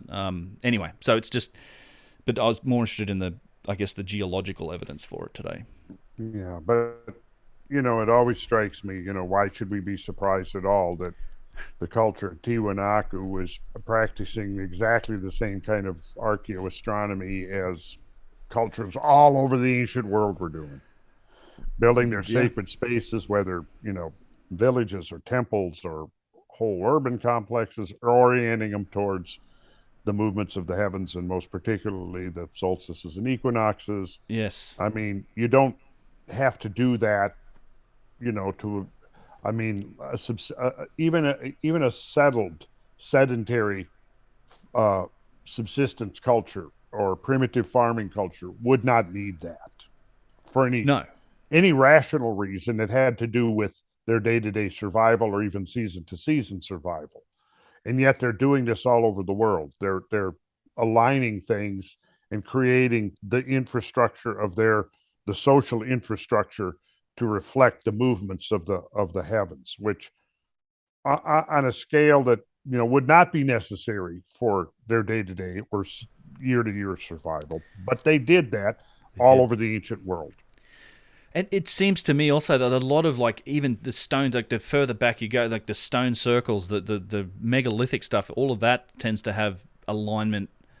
The more I've looked into that, they all have alignment properties as well. Yeah, it is crazy. I can understand keeping track of the calendar for when the crops grow and things, but creating a precisely aligned solar observatory is a whole other step. There's definitely, I don't know, it seems like there's... And doing it out of, say, 20 to 50 ton stones, or in some cases even a lot larger. Yeah. When something much, much more modest in scale would suffice plenty well enough for the day-to-day or season-to-season needs of a subsistence farming community. Right. So there's clearly something else going on. I think it would be safe to assume. And I'm not saying aliens. No, we don't. Yeah, no, I'm not an aliens believer either. Well, that's the other element of your work that has recently fascinated me too. Is this concept of, and it's something that's always fascinated me really, is the encoding of that type of celestial and astronomical data in monuments. And probably one of the best examples we keep coming back to is the Great Pyramid. Oh yeah, there is. And it's one of the big contradictions that I've recently sort of my thinking is clarified when I look at ancient Egypt, and not just from there's a technological contradiction there from my perspective on stonework. I think through the work of guys like Flinders Petrie and then later Christopher Dunn, you can make a very strong case for some very advanced stonework techniques being used in ancient Egypt. But one of the challenges I have with saying that, well, the dynastic Egyptians did everything is that you also have evidence for a much more primitive version of stonework, right? So you have to assume that if they did all of this work by themselves, then you had a tale of two industries. You had precision work using some very advanced tooling happening alongside of a much more primitive method of stonework. And the same thing applies to knowledge of the heavens. To me, it's like we have no evidence that they had an advanced understanding of the heavens, of things like longitude and the dimensions of the planet and the motions of the heavens. But when you analyze their architecture, things like the Great Pyramid, it seems absolutely evident that they did. Like that you've got two things going on here we're trying to explain with one culture. It's one of the reasons why I think there may be a longer timeline involved, and that there's maybe some inheritance going on here. Like you're looking at the result of two connected cultures perhaps, but they're kind of mashed together, and we look at it through the one lens today. But yeah, I don't know how to explain all of those things that you can determine from analysis of the geometry and the measurements of the Great Pyramid as coincidences. There's so many of them. It doesn't. Yeah, that it's not just an accident that it reflects the dimensions of the Northern Hemisphere or any of the other things. And I saw recently from you some of the work using sacred geometry to kind of show even more correlations between the dimensions of it and things like the size of the Earth and the Moon. Yes. So let's get into that a little bit. Let's talk about, and this is one of those areas which to me is when you really take the time to consider it and you look at the bigger picture of the connections, the interconnections, and so on, the more you begin to see these series of relationships as being not coincidental. That at first glance they might be, it's an interesting coincidence, but then as you get more into it, it becomes much harder to dismiss as coincidence. So let's get into what I'm talking about here. Let me see if I can catch this and do a share screen, and we should get a quote by George O. Abel from the 1975 textbook Exploration of the Universe, which was one of the first textbooks I ever really acquired when I really was trying to understand astronomy. Mm-hmm. As a young fellow in my 20s, wanting to know, hey, I want to know more about the heavens here. So are we seeing this? We are, yes. Oh, good. Okay. Let me actually see.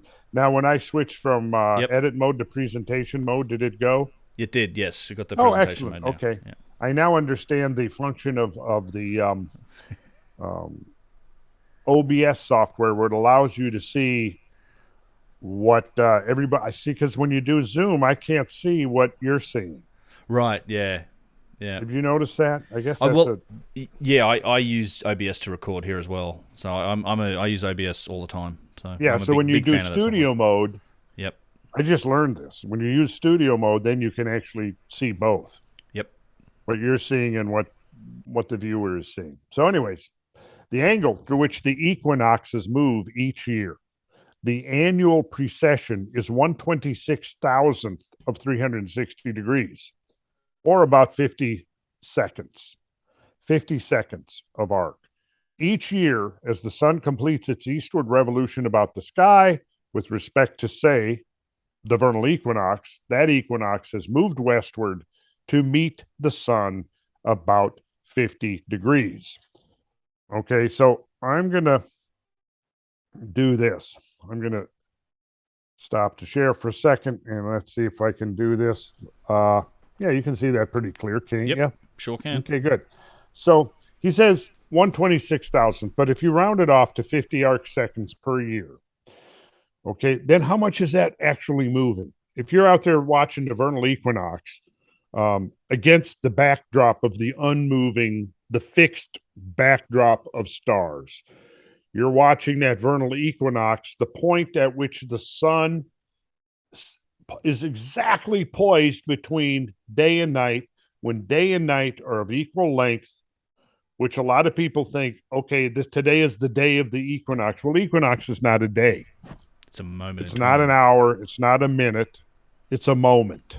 Yeah. That's all it is. It's a moment. And in fact, it really almost has no definition. I mean, you could pinpoint that moment to such levels of precision that it almost doesn't exist. It's like squaring the circle kind of thing. Yeah. So you could have, is the spring equinox 1 second? Well, yeah, I mean, you could define it and say, yeah, let's call it a second or 2 seconds or a half second. But you could still take that and break it down and go, well, because the whole thing is moving. See, it's a moving system. So just like the derivative in calculus, you have to define it, and the closer, more precisely you define it, there is no limit.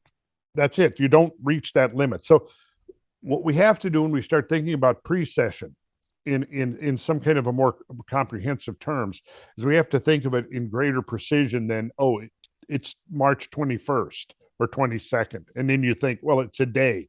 Today is the day of the equinox. Well, yes, it is. But what is the actual duration of the equinox? I usually define it as somewhere between a half second and 2 seconds, just depending on symbolical reasons, which we'll get into. Okay, but so we say 50 arc seconds per year. Now, how far is that when you look at that up in the sky? How much distance is that? It's barely how would you gauge what that distance is? I would think it would be barely even measurable to just looking at the sky. Like that's. I mean, well, okay, so 50 arc seconds. Let's think about that. So if it was another 10 seconds of arc, it would be a minute, right? Yeah. It'd be a minute. And if there was 60 of those minutes, it would be a degree. Right. So what that amounts to is if we've got 50 arc seconds, that's almost a minute of arc. Okay, call it that, sure. So it's almost a minute. It's 1/60th of 1/60th of the horizon. It's about that, yes. So now, how can you picture that? Well, here's probably the one way you can kind of wrap your head around it. You look out and you look at the full moon, and with some variation, depending on where the moon is in its elliptical orbit about the Earth, if it's a little closer and at perigee or apogee. Apogee is when it's a little bit further away, which is about 252,000 miles. Perigee, it's about 221,000 miles. So, there's a little bit of variability, which affects the size of the lunar disk from our perspective. But on average, the lunar disk is about very close to half a degree. Okay. So 30 minutes 30 of arc. Minutes. Yeah. 30 minutes. So 1/30. If you think about that, then what that means is that if you had two lunar disks, and by one of those coincidences again, the solar orb, as we know well from the phenomenon of total solar eclipses, the solar orb pretty much displaces the same angular degree with tremendous precision as the moon. Yep. The disk of the moon. So think of them both as a half a degree. So if the vernal equinox is moving 50 arc seconds per year, then how long does it take to move, say, a distance across the face of the full moon? About 30 years. About 30 years. Yeah. Well, let's do something else too. Okay, so in a circle, there's 360 degrees. Each of those degrees is 60 minutes. So if we do 360 times 60, we get one of the recurring numbers, 21,600 minutes in a day. That's a solar day. That's the sun moving from a local meridian with great precision and coming back to exactly that same position. That's a solar day. Okay, so we got, so now if we go 60 times 21,600, this is the number we get. 1,296,000. Okay. 1,296,000 seconds in the full circumference of a circle. So now we're going to divide that by 50. Why 50? Again, because vernal equinox has moved 50 arc seconds. So we're going to divide that by 50. And let's see. So there it's by 50 equals 25,920. Yeah. And then look at George Abel, is 1/26,000. That's pretty darn, close rounding off, but there's the precise number. If that constant value of precessional motion is 50 arc seconds per year. So now you got that. Now, 25,920 years. If you divide that by 72, you get 360. 360. So, what's all this mean? Well, some interesting things. Let's go back to the share screen. That's one degree on the horizon every 72 years. Yes. Yeah. Which you could almost say that is, because again, ancients looked at analogies, and they saw that there was an analogy between the annual solar cycle and this greater cycle. And this is one of the things that really almost kind of the controversial assumptions of some of the like the authors of Hamlet's Mill. Mm-hmm. That, and I'm going to read you a quote here from Hamlet's Mill. Came out in 1969, and share screen. Yes, I'll read it. Okay, I can share. I'll share. It's fine. No, either way. And this is referring to the precessional motion, the motion of the vernal equinox. The Greek astronomers had enough instrumentation and data to detect the motion, which is immensely slow, and they saw that it applied to the whole of the sky. Hipparchus, in 127 BC, called it the precession of the equinoxes. So for that phrase, we owe Hipparchus. There is good reason to assume that he actually rediscovered this, that it had been known some 1,000 years previously, and that on it, the archaic age based its long-range computation of time. I like that, the reference to the archaic age. And again, with reference to that, they refer then to the fact that vernal equinox, which is indicative of the axial movement of the movement of the Earth's axis in this conical form, this almost top-like motion of precession, right? Well, you got to bear in mind, if this is the axis of the Earth, that not only is the Earth's equatorial plane of the Earth projected into space, moving, so is the poles. Yes. So right now, the pole is pointing towards the star Polaris. But half the cycle ago, which if you take this number, 25,000, I'll go back to times 72. If you take that number and you divide that by 2 to go halfway back in the cycle, you get 12,960. And it would have been pointing at a different star. Yes, Vega. Right? And so as this sweeps around, there will be a succession of pole stars. Now, Vega and Polaris are the two most prominent, which interestingly are sitting across from each other in the sky. And so now Hamlet's Mill is referring to this motion and the archaic age monitoring this motion. And so you'll get that reference here when they talk about the twilights of the gods. The twilight of the gods is understood as the world's end, yet there is unambiguous testimony to the contrary from the Voluspa and other chapters of the Edda. What actually comes to an end is a world, in the sense of a world age. The catastrophe cleans out the past, which is replaced by, quote, a new heaven and a new earth, end of quote, and ruled by a new pole star. The angle, okay, we read this already, the 50 seconds of arc. So now I'm going to share a screen and we're going to look at a little bit of a tabulation here. So One full cycle of precession contains 360 degrees of arc. Each degree contains 60 minutes of arc. Each minute contains 60 seconds of arc. Therefore, a full cycle of precession contains, as do all circles, 360 times 60, or 21,600 minutes of arc. Therefore, all circles contain 21,600 minutes of arc times 60 seconds, or 1,296,000 seconds of arc. Now, that's pretty interesting because we just saw a number for, I'm going to hold it up here. I don't know how big my thumbnail is. Can you see my thumbnail or not? 12,960. Yep. But, yes.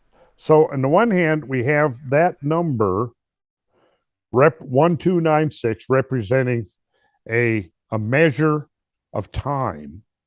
Over here now we've added a couple of zeros, and now we have seconds of arc, or the measurement of space. So in one case, this number is measuring time, in another, it's a measure of space.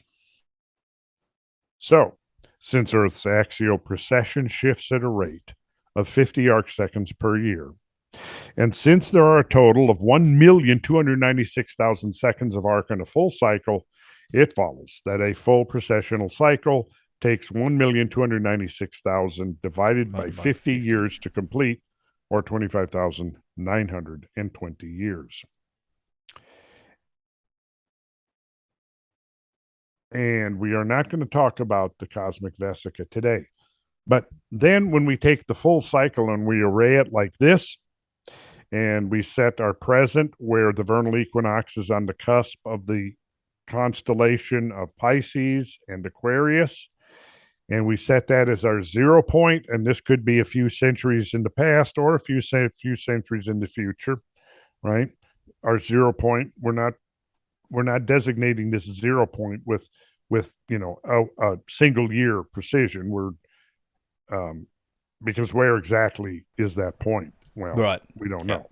Yeah. But if you cross this and you go halfway back through the cycle, now you're back at 12,960 years ago.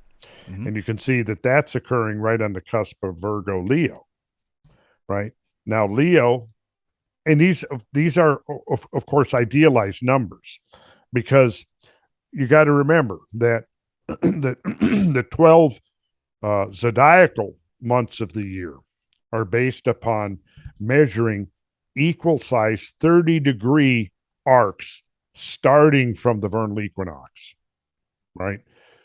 The constellations that give their names to these idealized 1/12 or 30-degree subdivisions of the zodiacal circle, different sizes, are not so precisely arrayed. So that if the vernal equinox is actually moving through the star constellation, for example, Aries is very small compared to the angular distance that's occupied by Pisces. Understood. Yeah. But so people oftentimes get that misunderstood. But we're basically going in generalized terms here. We do know that the vernal equinox was moving through the constellation of Leo from about this year to about this many years ago. Yeah. Right. So one of the things you can so it's called the age of Leo because the vernal equinox was transiting across the stars that now comprise the constellation of Leo. So it should be apparent that this number here is very, very close to the onset of the Younger Dryas. Is it not? It is, yeah. Very close, like very close. Within a century. And the end of the Younger Dryas will occur, maybe 800 years prior to this point right here. Yep. But for the most part, you can look at the Younger Dryas as occupying this age of Leo. And then we come into the age of Cancer, Gemini, and then we get to the age of Taurus. So now all of this time here, the vernal equinox has been moving through these signs. And about 6,480 years ago, it's drifted through the constellation of Gemini and is now entering the constellation of Taurus. And then you can see at about 4320, it's now shifting from Taurus to Aries, the age of the ram, and then at 2160, ram to the fish. And see, once you understand this cosmic correlation, you can go back and start looking at stories and history of and mythology, and you realize, the ram and the bull and the fish, all of these have symbolical connotations that are astronomical in origin. Yep. Yeah, the Pisces fish on people's cars, that always makes me smile. This is one of my favorite stories of how this correlates to the Bible, these different ages. Oh, yeah. And so here you've got the four beasts that are associated with the four Gospels, the four disciples, Matthew, Mark, Luke, and John. And before that, they had a lot of other correlations. And ultimately, I suspect that it was the origin of the cross symbol and the significance of the cross symbol. The center of the zodiac, right? Yeah. Yep. And the fact that these are the four so-called fixed signs of the zodiac. And we won't get into any astrological background, but the age of Taurus, I think, is, we see back there bull cults, very prevalent. We see the shifting over of the importance of the ram symbol. When Moses came down from Mount Sinai, he found them worshiping a golden calf that he then ground up into dust. And to me, it's exactly like Moses symbolizes kind of that transition between Taurus to Aries. And see, remember I said that Aries was very small constellation. So it's almost like he's coming down and people are going, well, wait a second now. It can't be over yet. Yeah, it kind of is. Yep. And Moses is like, no, it's over. It's the Piscean age now. Well, Aries. Or Aries, right. Aries, yep. Okay, so, well, oh, yeah, that's right. This is Moses back here. Yep, and then Jesus with the fish. And Jesus with the fish, yes. Jesus with the fish. All right, so now what? We're here now.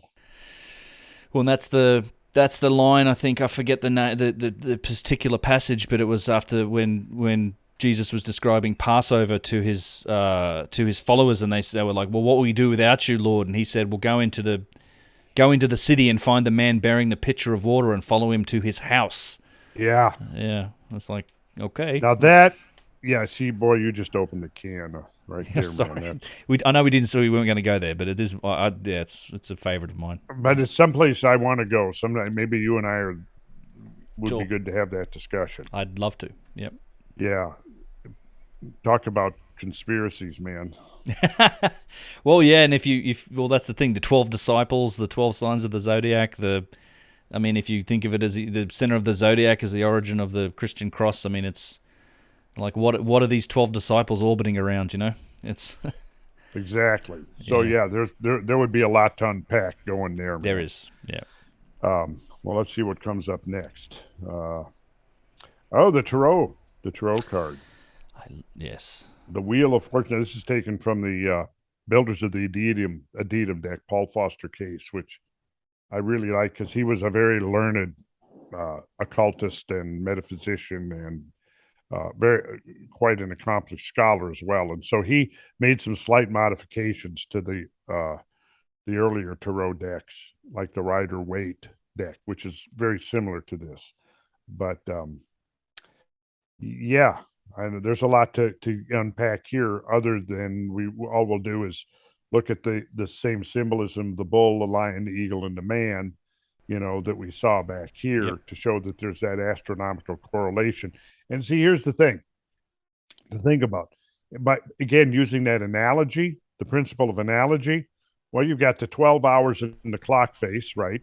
And you've got the 12, you just mentioned the 12 disciples of Jesus, and you could cite all kinds of, the 12 labors of Hercules. I mean, the list could go on and on. But the thing is that those were frequently correlated, again, with this scale invariant factor with the 12 months of the year, the 12 hours of the day, and then the 12 months of the great year, which were each 2,160 years in average length that it took to create the full cycle of the great year. And that was the whole contention of Hamlet's Mill, was that was the precessional cycle that ultimately served as the basis for the great year models of the Archaic Age. So then likewise, as our annual year is comprised of 12 months and 4 seasons, so was the great year comprised of 4 seasons. And those 4 seasons, the significance of those, and let's just jump back to the quote again. If I have it here, yes, those 4 seasons were associated with the catastrophe that cleaned out the past, which is replaced by a new heaven and a new earth and ruled by a new pole star. So let's see here. If they further go back one more. Yes, again from Hamlet's Mill. Yet there is quite a collection of myths to show that once upon a time it was realized that the sphere of fixed stars is not meant to circle round the same peg forever and ever. Several myths tell how Polaris is shot down or removed in some other way. And the thing that their conclusion was that cycle of the seasons of the great year marked the cycle of catastrophes. Yeah. And that the original Sphinx was actually composed in mythology of the same 4 creatures. It was part bull, part lion, part eagle, and part man. And so therefore then became a sort of a composite symbol representing the whole cycle of the great year in the 4 seasons that were each marked by catastrophes. And so what's interesting now is, though, when you begin to correlate with what science has discovered, is that, yeah, there is a correlation when we look at those timings. For example, when we get back to this model here, 4,320 corresponds very closely to a very severe climate change. Right. And a possible collapse of civilizations around the Mediterranean. This 6,480 corresponds very closely to the rapid end of the climatic optimum, or hypsothermal, which you could also think of as the age of the goddess, which traversed these years here, when this is basically in the aftermath of the younger Dryas, which is here. You had the climatic optimum, which was a period of tremendous warmth and of all kinds of other interesting consequences of that warmth, not the least of which was a longer growing season, more rainfall. So a climate that has been unfavorable for agriculture has now shifted and become a climate environment that's very favorable for agriculture. And we see agriculture emerging right here in the lee side of the end of the age of Leo, getting into the age of Cancer. And what you see there is an increase in the human population during this period. But right around the cusp here between Gemini and Taurus is now designated as a significant climate shift from the climatic optimum to the neoglacial. Okay. And in the wake of that neoglacial, and it didn't happen everywhere at the same time, and that's, again, because we're dealing here, and in this wheel, we're dealing with an idealized model, but in the real world of nature, there's always variance, okay? So we had the neoglacial onset, some places as early as 6,400 years ago, but in other places it took 1,500 years for it to encompass the whole planet. But this is where we see a number of things. We see rapid technological innovation, and we also see cultural conflict that seems to be largely missing from the ages of Cancer and Gemini. Right. And that would sort of make sense, because in the wake of the younger Dryas, what you have is lots of terrain and not a very many people. Yeah, less people. Yeah. You have less people, more terrain, and you have a very prolific habitat. If there was a time historically that could have coincided with a kind of a Garden of Eden-like existence, could have been right here, right? Very little to no competition for land or resources, territory or resources, right? And nature is providing very abundantly during those periods of time. The worst top of the food chain predators have been largely cleared out, right? So now you have a proliferation of small game. So hunting, is now focused on the rapid expansion of the small game population, with the recharging of all the rivers and lakes in the aftermath of the deglaciation. Fishing is going to be an obvious social pursuit. So you have a period of time there that is very almost Garden of Eden-like, and then that's going to shift into the age of Taurus with the onset of the Neoglacian. And so what happens is, one of the things that happened as a consequence of the neoglaciation is the drop of the agricultural belt by, in some cases, more than 1,000 feet. So in other words, if you're practicing agriculture up at the top of the line of at which, typically close to the tree line, and suddenly it drops 1,000 or maybe even 1,500 feet, what happens? Well, you're displaced. Yeah. You have to move down valley, but the problem is there's already people down in the valley. There, and conflict, away we go. You got it. Yeah. Yep. So these numbers are interesting. They're idealized numbers, but they're numbers that show up over and over and over again. And this number right here, 4320, is a very interesting number. They're all very interesting numbers, and we could spend hours talking about the correlations of some of these numbers. But let me jump ahead here to let's see. Particularly, 43,200. That's an interesting one. Well, 43.2, right? Yeah. Yep. Okay, so here's a breakdown of the astral cycles recognized by the ancients. So 1 decan, that's 10 degrees of the ecliptic. So in the annual cycle, that would just be 10 days. 10 days would be 240 hours. And 240 hours is 14,400 minutes. Right. Now, we know that 144 shows up in the Book of Revelations in a couple of places, right? Mm-hmm. There's not only the 144 cubits in the wall of the holy city, there's also 144,000 redeemed of the earth. Whatever that means, redeemed of the earth, right? So then 2 decans is going to be double that. And you'll notice that in the Platonic cycle, this is 720 years. So it takes 720 years for 1 decan of the ecliptic, which is 10 degrees, 1 decan. Yep. So you can go through this and you'll see here 3 decans is 1 Platonic month, like we just saw on the wheel. And that would be 30 days, 720 hours, or 43,200 minutes. Which is what, that's the amount of minutes in 12 hours. The amount of seconds in 12 hours on the day. Yeah. So 1 Platonic month, then it's going to be 2,160 years, which is 2,160 orbits of the Earth around the sun. Let's remember, let's keep in mind that we're thinking about astronomical periodicities here. Yep. Then there was, to the ancient Chaldeans, the Saros cycle. It was also called a Shar, and it was 3,600 years. Okay. Then you had 3 Platonic months, or 1 Platonic season, and it was 2,160 hours of our, by our clock, 129,600 minutes. So you see how these numbers keep recurring again.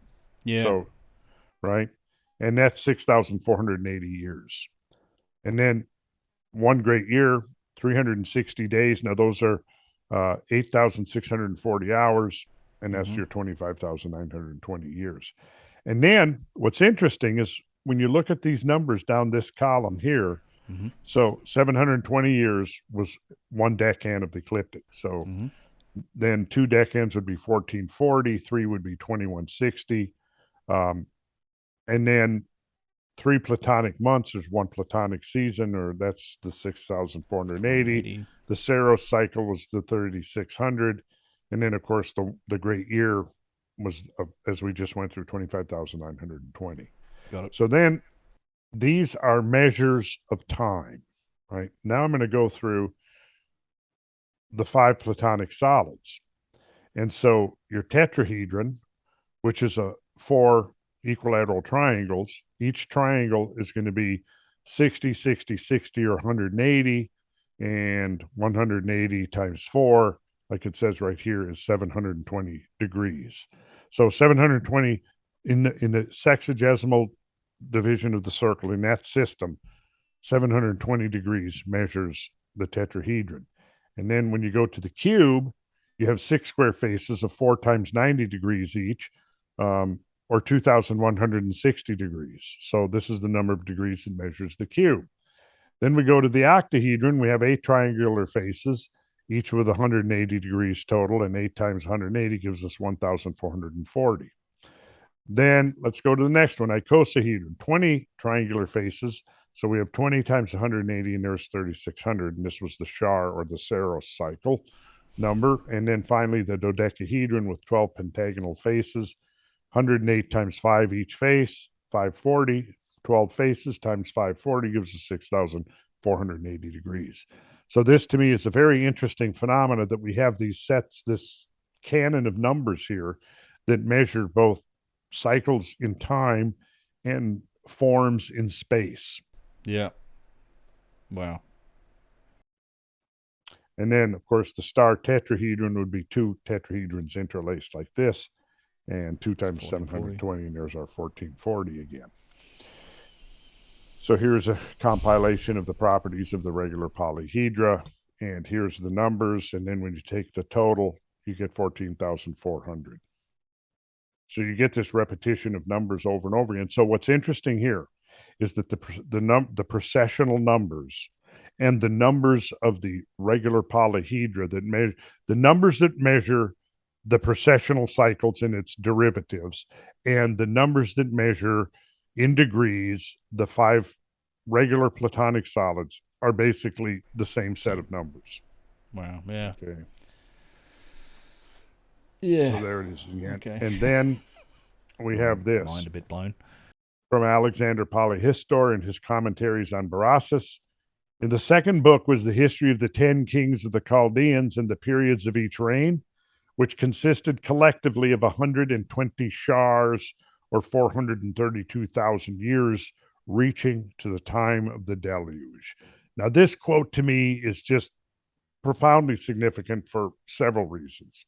One, it's using as its reference point the deluge. And then it's talking about a period of 432,000 years preceding that. Yeah. Now, of course, we can't take this literally, can we?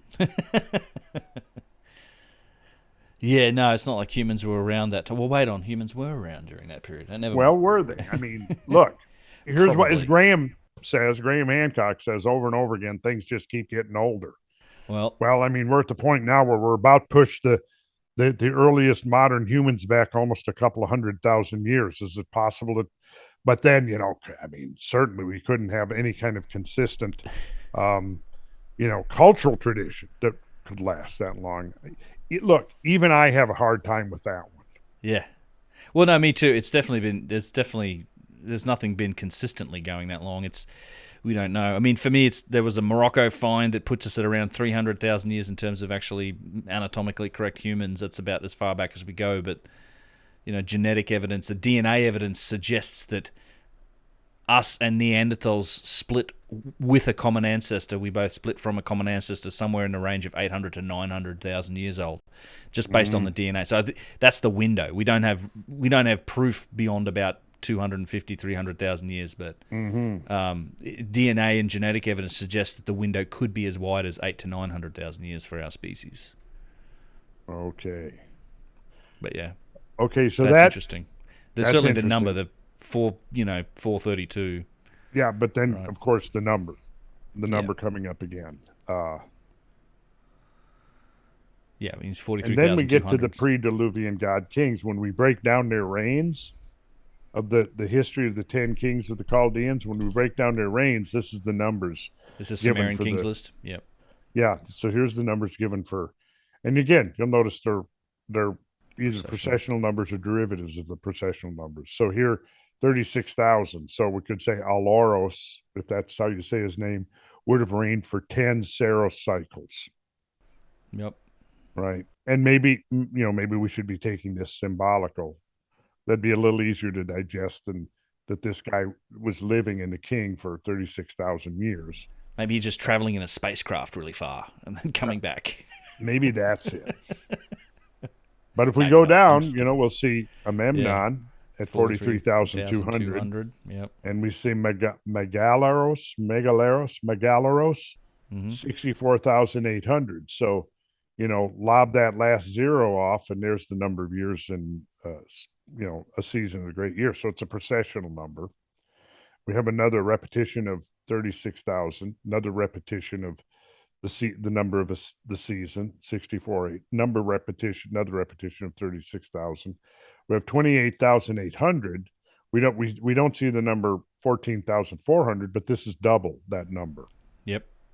And then when we add them, then we have Xisithris reigning for 64,800, the same as Eudorakes and Megalaros, if that's how you say it. The total of all of them is 432,000 years, reaching to the time of the deluge. So clearly, in the long-range scheme of things, this deluge must have been pretty important. Yes, indeed. So then let's go to the Vayu Purana, which is out of the Vedic tradition.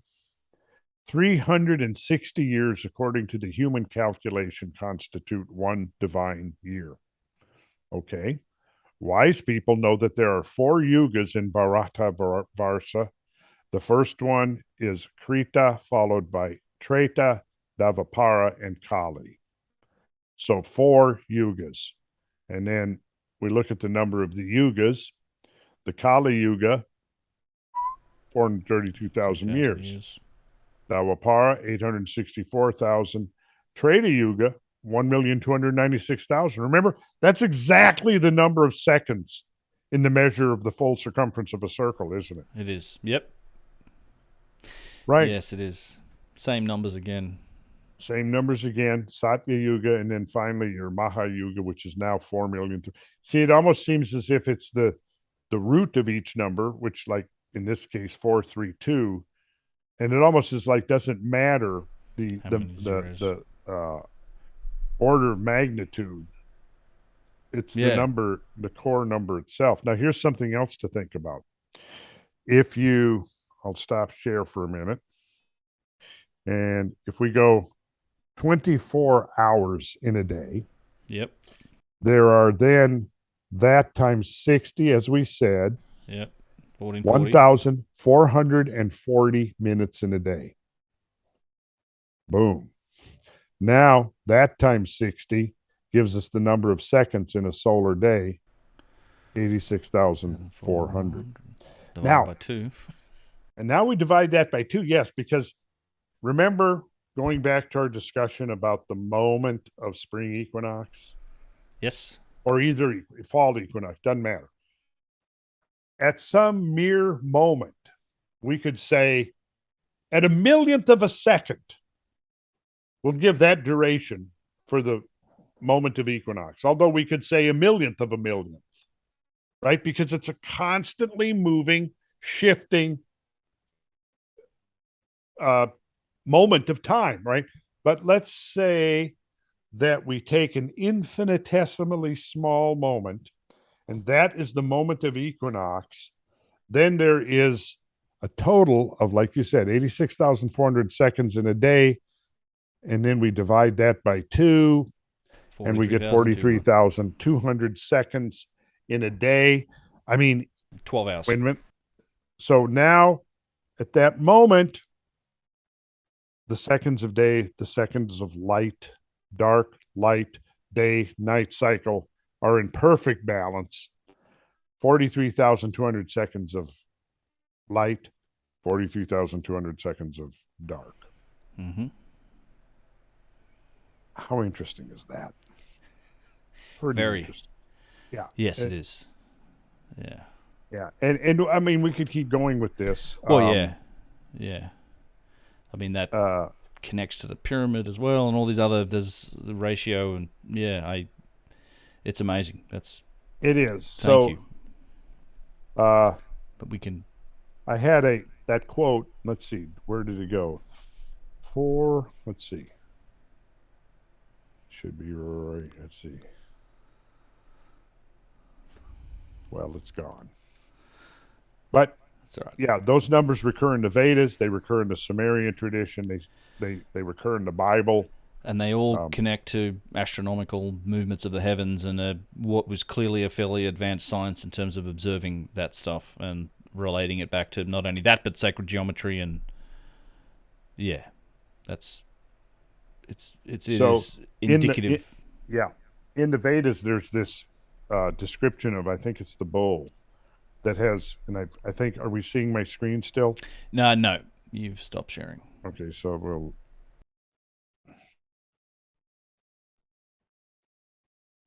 4 horns, 3 feet, 2 heads, and 7 hands. And that is a cipher for 434,320,000 years, which is the number of years in the Kalpa. So it was a poetic way of expressing numbers. And I give the example, and I'm disappointed here I don't have the actual quote of the poem that it's in. But then this quote from Donald Mackenzie is quite interesting. This is from the myths of pre-Columbian America. The rationalizing process can be traced in the Mexican as in the Greek doctrines of the world's ages. Such traces of local influence and development are, however, of small account. The important fact remains that the Greek, Celtic, Indian, and Mexican doctrines are essentially the same and have evidently derived from a common source. Yeah. So this idea, this doctrine of the world year. And that's one of the big takeaways for me from Hamlet's Mill, was that there seems to have been an indicator of a common source for a lot of this stuff. Yeah. That was seeded at some point. So. When you listen to David Matheson's work, which you're familiar with. I am, yep. And he uses mythology and shows the basis, the astronomical basis for so many of these myths. And basically, out of his work, you can make the conclusion that many of these ancient cultures were working from the same template as far as how they were using this backdrop of fixed stars to juxtapose this whole cosmological history, if you will. Yeah. On the other hand, is what I've attempted to show is that in the architecture and in much of the art of the archaic world across the world, and whether it was the Greeks, whether it was the megalithic builders of England or Malta, or, Tiwanaku, or the monumental earthworks of North America, whether it was Egypt, the list could go on, that there was the same basis, the same geometrical and astronomical basis to all of the sacred structures of these cultures. And this spanned not only the planet, but thousands of years. That it appears that they were working, it appears that the Gothic cathedral builders were working from a modification of the same template as all the rest of them.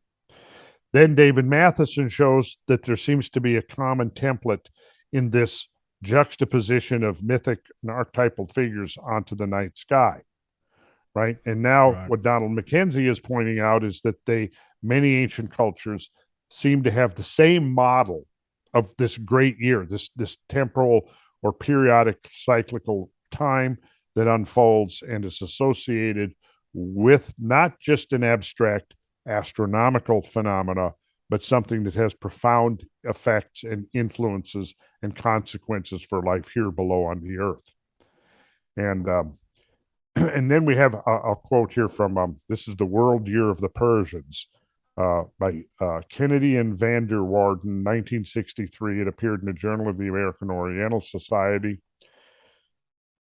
The notion of cyclically recurrent cosmic disasters, a catastrophe by flood alternating with one by fire, has been traced from ancient Babylonia and Iran through Pythagorean and Stoic philosophy and thence into the medieval world. In classical Greek and Hellenistic literature, the doctrine of the great year was already connected with the myths of the deluge and ekparousis. The deluge being the destruction of the world by water, ekparousis, the destruction of the world by fire. These catastrophes were supposed to return periodically when the planets came together in certain signs of the zodiac. In the Persian system, we can still find the deluge connected with a conjunction of the planets. Now, there may actually be a scientific rationale to that. With conjunction and how it affects things like comet streams and whatnot, possibly. Yes, you're exactly, I think, on the right track, Ben. Exactly. Interesting. Wow. Anna Krasnowalska in 1998, working at the University of Krakow in Poland, wrote a paper entitled Some Key Figures of Iranian Calendar Mythology. She says the Iranians, like most of the peoples coming from a temperate zone, perceived an analogy between the year, the day and night, and the human life cycle. And what's interesting when you think about this is that we could go back, and I actually have quite a number of quotes right here in this particular program about the idealized year in the ancient world. And one of those, and in fact, this is where I first learned about it, was an old geometry textbook that I read probably in the 70s. Here's a quote from Donald A. Mackenzie again, Myths of Pre-Columbian America. Time was equal with space. Remember our little exercise looking at the periodicities of, same numbers manifesting in measures of time and space. Time was equal to space, and 12 times 30 gave 360 days for the year. In Babylonia, Egypt, India, and Mexico, the year was one of 360 days to which 5 godless or unlucky days were added, during which no laws obtained. That the Mexicans should have originated this system quite independently is difficult to believe. But they did. Here's another quote. This is John William Draper, writing way back in 1878, from the history of the conflict between religion and science. Quote, it was thought that in the Antediluvian world, the year consisted of 360 days. Some even affirmed that this was the origin of the division of the circle into 360 degrees. At the time of the deluge, so many theologians declared, the motion of the sun was altered, and the year became 5 days and 6 hours longer. There was a prevalent opinion that the stupendous event occurred on November 2nd in the year of the world, 1656.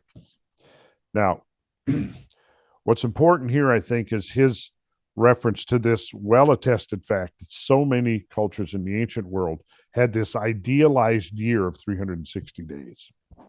And when you set the year at 360 days, all kinds of interesting numerical consequences ensue. So I'm going to go 360 days in a year, right? Mm-hmm. And then you figure that what is the average human lifespan now in round numbers worldwide? About 72, I don't know, 80, something like that. Yeah, around 72 years. It's about 80 in America, but 72 years. Yeah. So 72 years. If there's 360 days in an idealized year, then 72 of those years equals that many days. Yep. So 25, you could almost, it's almost like a correlation now. A day of life, of a human life, is like one cosmic day, one day of the great. So a human life is like a cosmic day. One day of the great precessional cycle roughly corresponds, or very closely corresponds, to a human life. Human lifetime. Yep. Yeah. I think I would like to go maybe 2 cosmic days of life. Yeah, that'd be great. You should. I hope you. Yes, you should definitely do that. I should definitely do that. Yes. Yeah, get on that, Randall. I'm getting on it, man. I am getting on it. Good. So, wow, that was. Well, we didn't get to the pyramid, but you know what we should do then is a follow up. Yep. We've sort of laid the groundwork with the introduction of these numbers. Now, what we could do is, in a couple of weeks, or maybe shortly right after we do our excursion to the floodlands, we could reconvene. We could do another podcast, and we could dive into the numbers as they apply to some very interesting examples of ancient architecture, including the Great Pyramid of Khufu, and demonstrate how it could be a model of the northern hemisphere of the Earth, a scale model. Plus a few other things I know that are encoded in it. Yes, I think that would be wonderful. I would love to do that. And so I do want to, and I know it's getting late, so I want to say thank you very much for your time tonight. That's been, mind blown again quite a bit. So. Oh, well, good. But, I always enjoy talking to you, Ben. Indeed. And so let's mention a few things. We've got this Great Floodlands tour coming up in a few weeks. There's still a few tickets left. There are. September. The second week, there's maybe only a couple left for the first week. Yep, and there's actually 2 tours, maybe 3 or 4 or 5 left for the second week. Indeed. Dave Matheson is going to be on that second one, so we're going to definitely be out under the stars, learning some of this amazing stories that are written in the stars. Yeah, and I've seen Dave do his work before. He does an incredible job. He does the lecture, and then he actually takes us out with a nice laser to kind of show and point out a lot of these things. I know you'll be presenting. I think we'll have the Snake Bros there as well. I'm going to be there. I'm going to probably do a presentation or so if we have time as well. I know Brandon Powell will be there. It's always a very good time, and all of the details for that are at contact@thecabin.com. You can find all of the itinerary and all of the information on how to get on board with that. But Scablands is coming up. We've got the Soap Lake Resort pretty much at our disposal. We do. It's a wonderful spot. Yeah, wonderful spot. Yeah, great place to base that trip out of. I did these trips last year with you guys, and it was just wonderful. I can't wait to get back there. So it's a good trip. I'll also mention that we've got we did this weekend in Nashville, Tennessee, a few weeks ago, and we did an introductory sacred geometry course, which was live streamed from Saturday morning to Sunday afternoon. I think about 11 hours of instruction, and I think it's up and available now. I think we're charging $72 for the 11 hours. That's a good number. And it's a good number, isn't it? I don't know. I just thought of it from somewhere. I don't know. But it's the idea. It's sort of introductory material to more extended courses that we're developing in the pipeline right now, where we get into really a lot of the really interesting byways and tangents and stuff, as well as the core material, the kind of things that we were going over with the numbers. We do get into that, not so much in this introductory material, because what we're doing with this introduction is teaching geometry in the classical method. We're using a straight edge, a ruler, or a straight edge and compass that we provide to teach people the actual hands-on drawing lessons. And it's suitable for kids too. I would say, depending on the kid, 8, 9, 10 years old, if they like to draw and color, we do that. And, it's kind of like going to kindergarten for grown-ups. The only thing missing is we don't bring our pillows and blankets and take naps in the middle of the day, although that's too bad. Not such a bad idea. Yeah, it sounds that's a certain appeal good, to it. Yes. It does. And All people right, can, everybody. So people there's can that. find that. That'll be on HowTube. Go to randallcarlson.com or howtube.com, and you'll easily be able to navigate. I think it'll be a banner should fly right up. And yeah, and of course, then you download the 10 hour, the 11 hours. You can watch it. You can watch the drawing exercises over and over again, and learn at your own pace. And then remember that this is just the introductory material for the really awesome stuff that follows in its wake. Awesome. Anything else? Oh, well, then at the end of October, I'm going to be doing a dropping in for the Earth Origins Conference in Sedona. I think I will probably be there remotely, but that's going to be great. I'll be there. Yeah, I'm going to be in Sedona. You're going to be there. I'm presenting at that conference in Sedona. I think Dave Matheson also at that conference in Sedona. It's the Earth Origins 5 conference. I will make sure there's a link below to it as well in the description for this video. And then finally in April, we've got another, going to have a great conference in Asheville. Oh, yep, Asheville, North Carolina, organized by our good friend George Howard. And it's going to essentially be the cutting edge interpretations of catastrophism. Yep, I'll be Where at that. are we at? Yeah. Yeah, I'll be there as well. There. Yep. That'll be good. And for me, for people that are interested, there are still a few seats available for my October Egypt trip, where I'll be going with Yusuf for that, and then we're going again in November, the bigger trip with Grimerica and Snake Bros. I think that's been sold out for a while. There's a wait list on that one, but if you're interested, we are going also in October this year. There's a few seats available there, so yeah, epic. Howtube.com, you'll find a lot of stuff there, and randallcarlson.com. I'll also remind people that Sacred Geometry International is not my site. It's selling my work and using my name and my likeness. It's not me. It's actually illegal, but just want people to know it'd be great if you did not patronize that site, especially if you're going to do the geometry courses. There is a unfinished beta version being sold on that site. Don't spend your money on that site, on that course, because a much improved one is being developed right now, which will become available this fall. Yep, and if you're interested in it, go to randallcarlson.com or find him on HowTube. Would be my recommendation. All right, Randall, thanks so much. I very much appreciate your time again. Ben. Enjoyed it. All right, mate. Cheers.